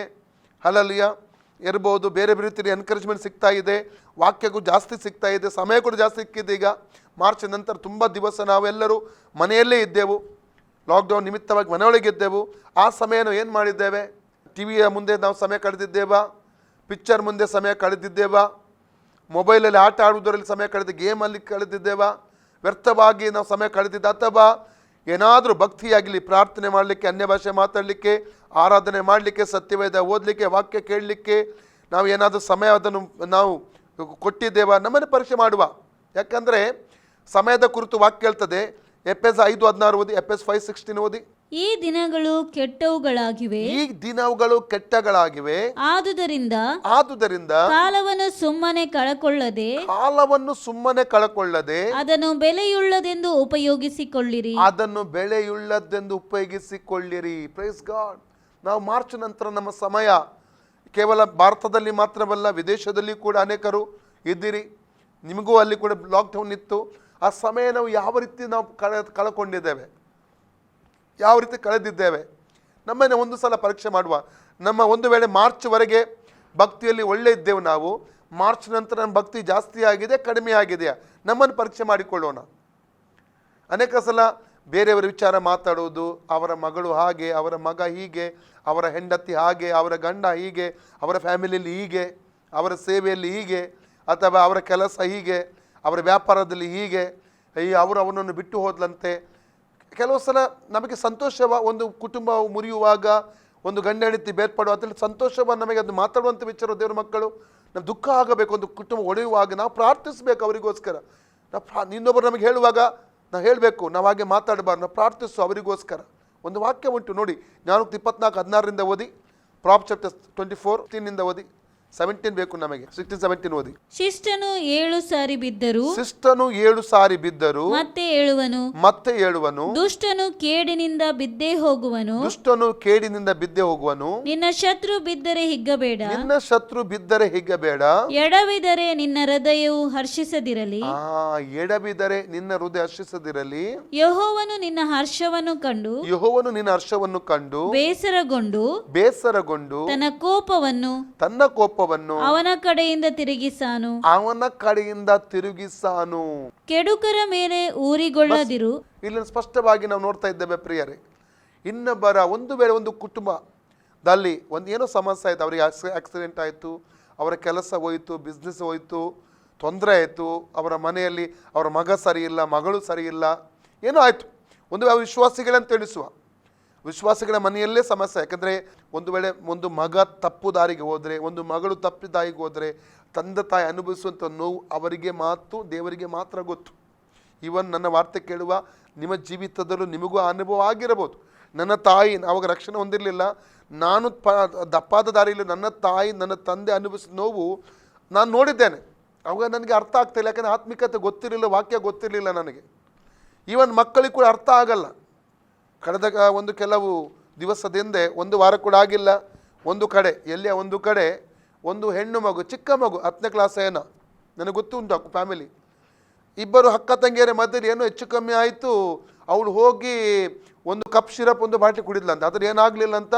ಚಿಕ್ಕ ಮಗು ನೋಡಿ, ಶಾಲ್ ತಕ್ಕೊಂಡು ಎಲ್ಲಿ ಮೇಲೆ ಕಟ್ಟಿ ಹಾರಿದ್ದಾಳೆ, ನೇತಾಡ್ತಿಲ್ದಂತೆ. ಎಲ್ಲೋ ಹೋಗಿ ಆಸ್ಪತ್ರೆ ಹಾಕಿ, ಇವತ್ತು ಅವರ ತಂದೆಯೊಟ್ಟಿಗೆ ನಾನು ಮಾತಾಡಿದ್ದೆ. ಈಗ ಅವತ್ತು ಆರಾಮವಾಗಿದ್ದಾರಂತೆ. ನಾವು ಪ್ರಾರ್ಥನೆ ಮಾಡಿದ್ದೇವೆ ಮಗಳಿಗೋಸ್ಕರ. ಅಲ್ಲ, ತಂದೆ ತಾಯಿಗೆ ಆಗುವಂಥ ನೋವು, ವೇದನೆ ಅದು ಅವರಿಗೆ ಮಾತ್ರ ಗೊತ್ತು. ಆದರೆ ಅನೇಕ ಸಲ ನಾವೇನು ಮಾಡ್ತೇವೆ, ನೆಗಾಡ್ತೇವೆ, ಹಿಂದುಗಡೆ ತಮಾಷೆ ಮಾಡ್ತೇವೆ. ಅವರ ಬಗ್ಗೆ ಭಾರ, ಅಟ್ಲೀಸ್ಟ್ ನಮಗೆ ಭಾರ ಇಲ್ಲ, ಅವರ ಬಗ್ಗೆ ಪ್ರಾರ್ಥನೆ ಮಾಡಲಿಕ್ಕೆ ನಮಗೆ ಆಗೋದಿಲ್ಲ. ಬಾಯಾದರೂ ಮುಚ್ಚಿಸುವ ಮನೆ ಇರಬೇಕು. ಯಾಕಂದರೆ ನಷ್ಟ ಅವರಿಗೆಲ್ಲ ನಷ್ಟ ನಮಗೆ ಆಗೋದದು. ನಮ್ಮ ಭಕ್ತಿಹೀನರಾಗುತ್ತೇವೆ.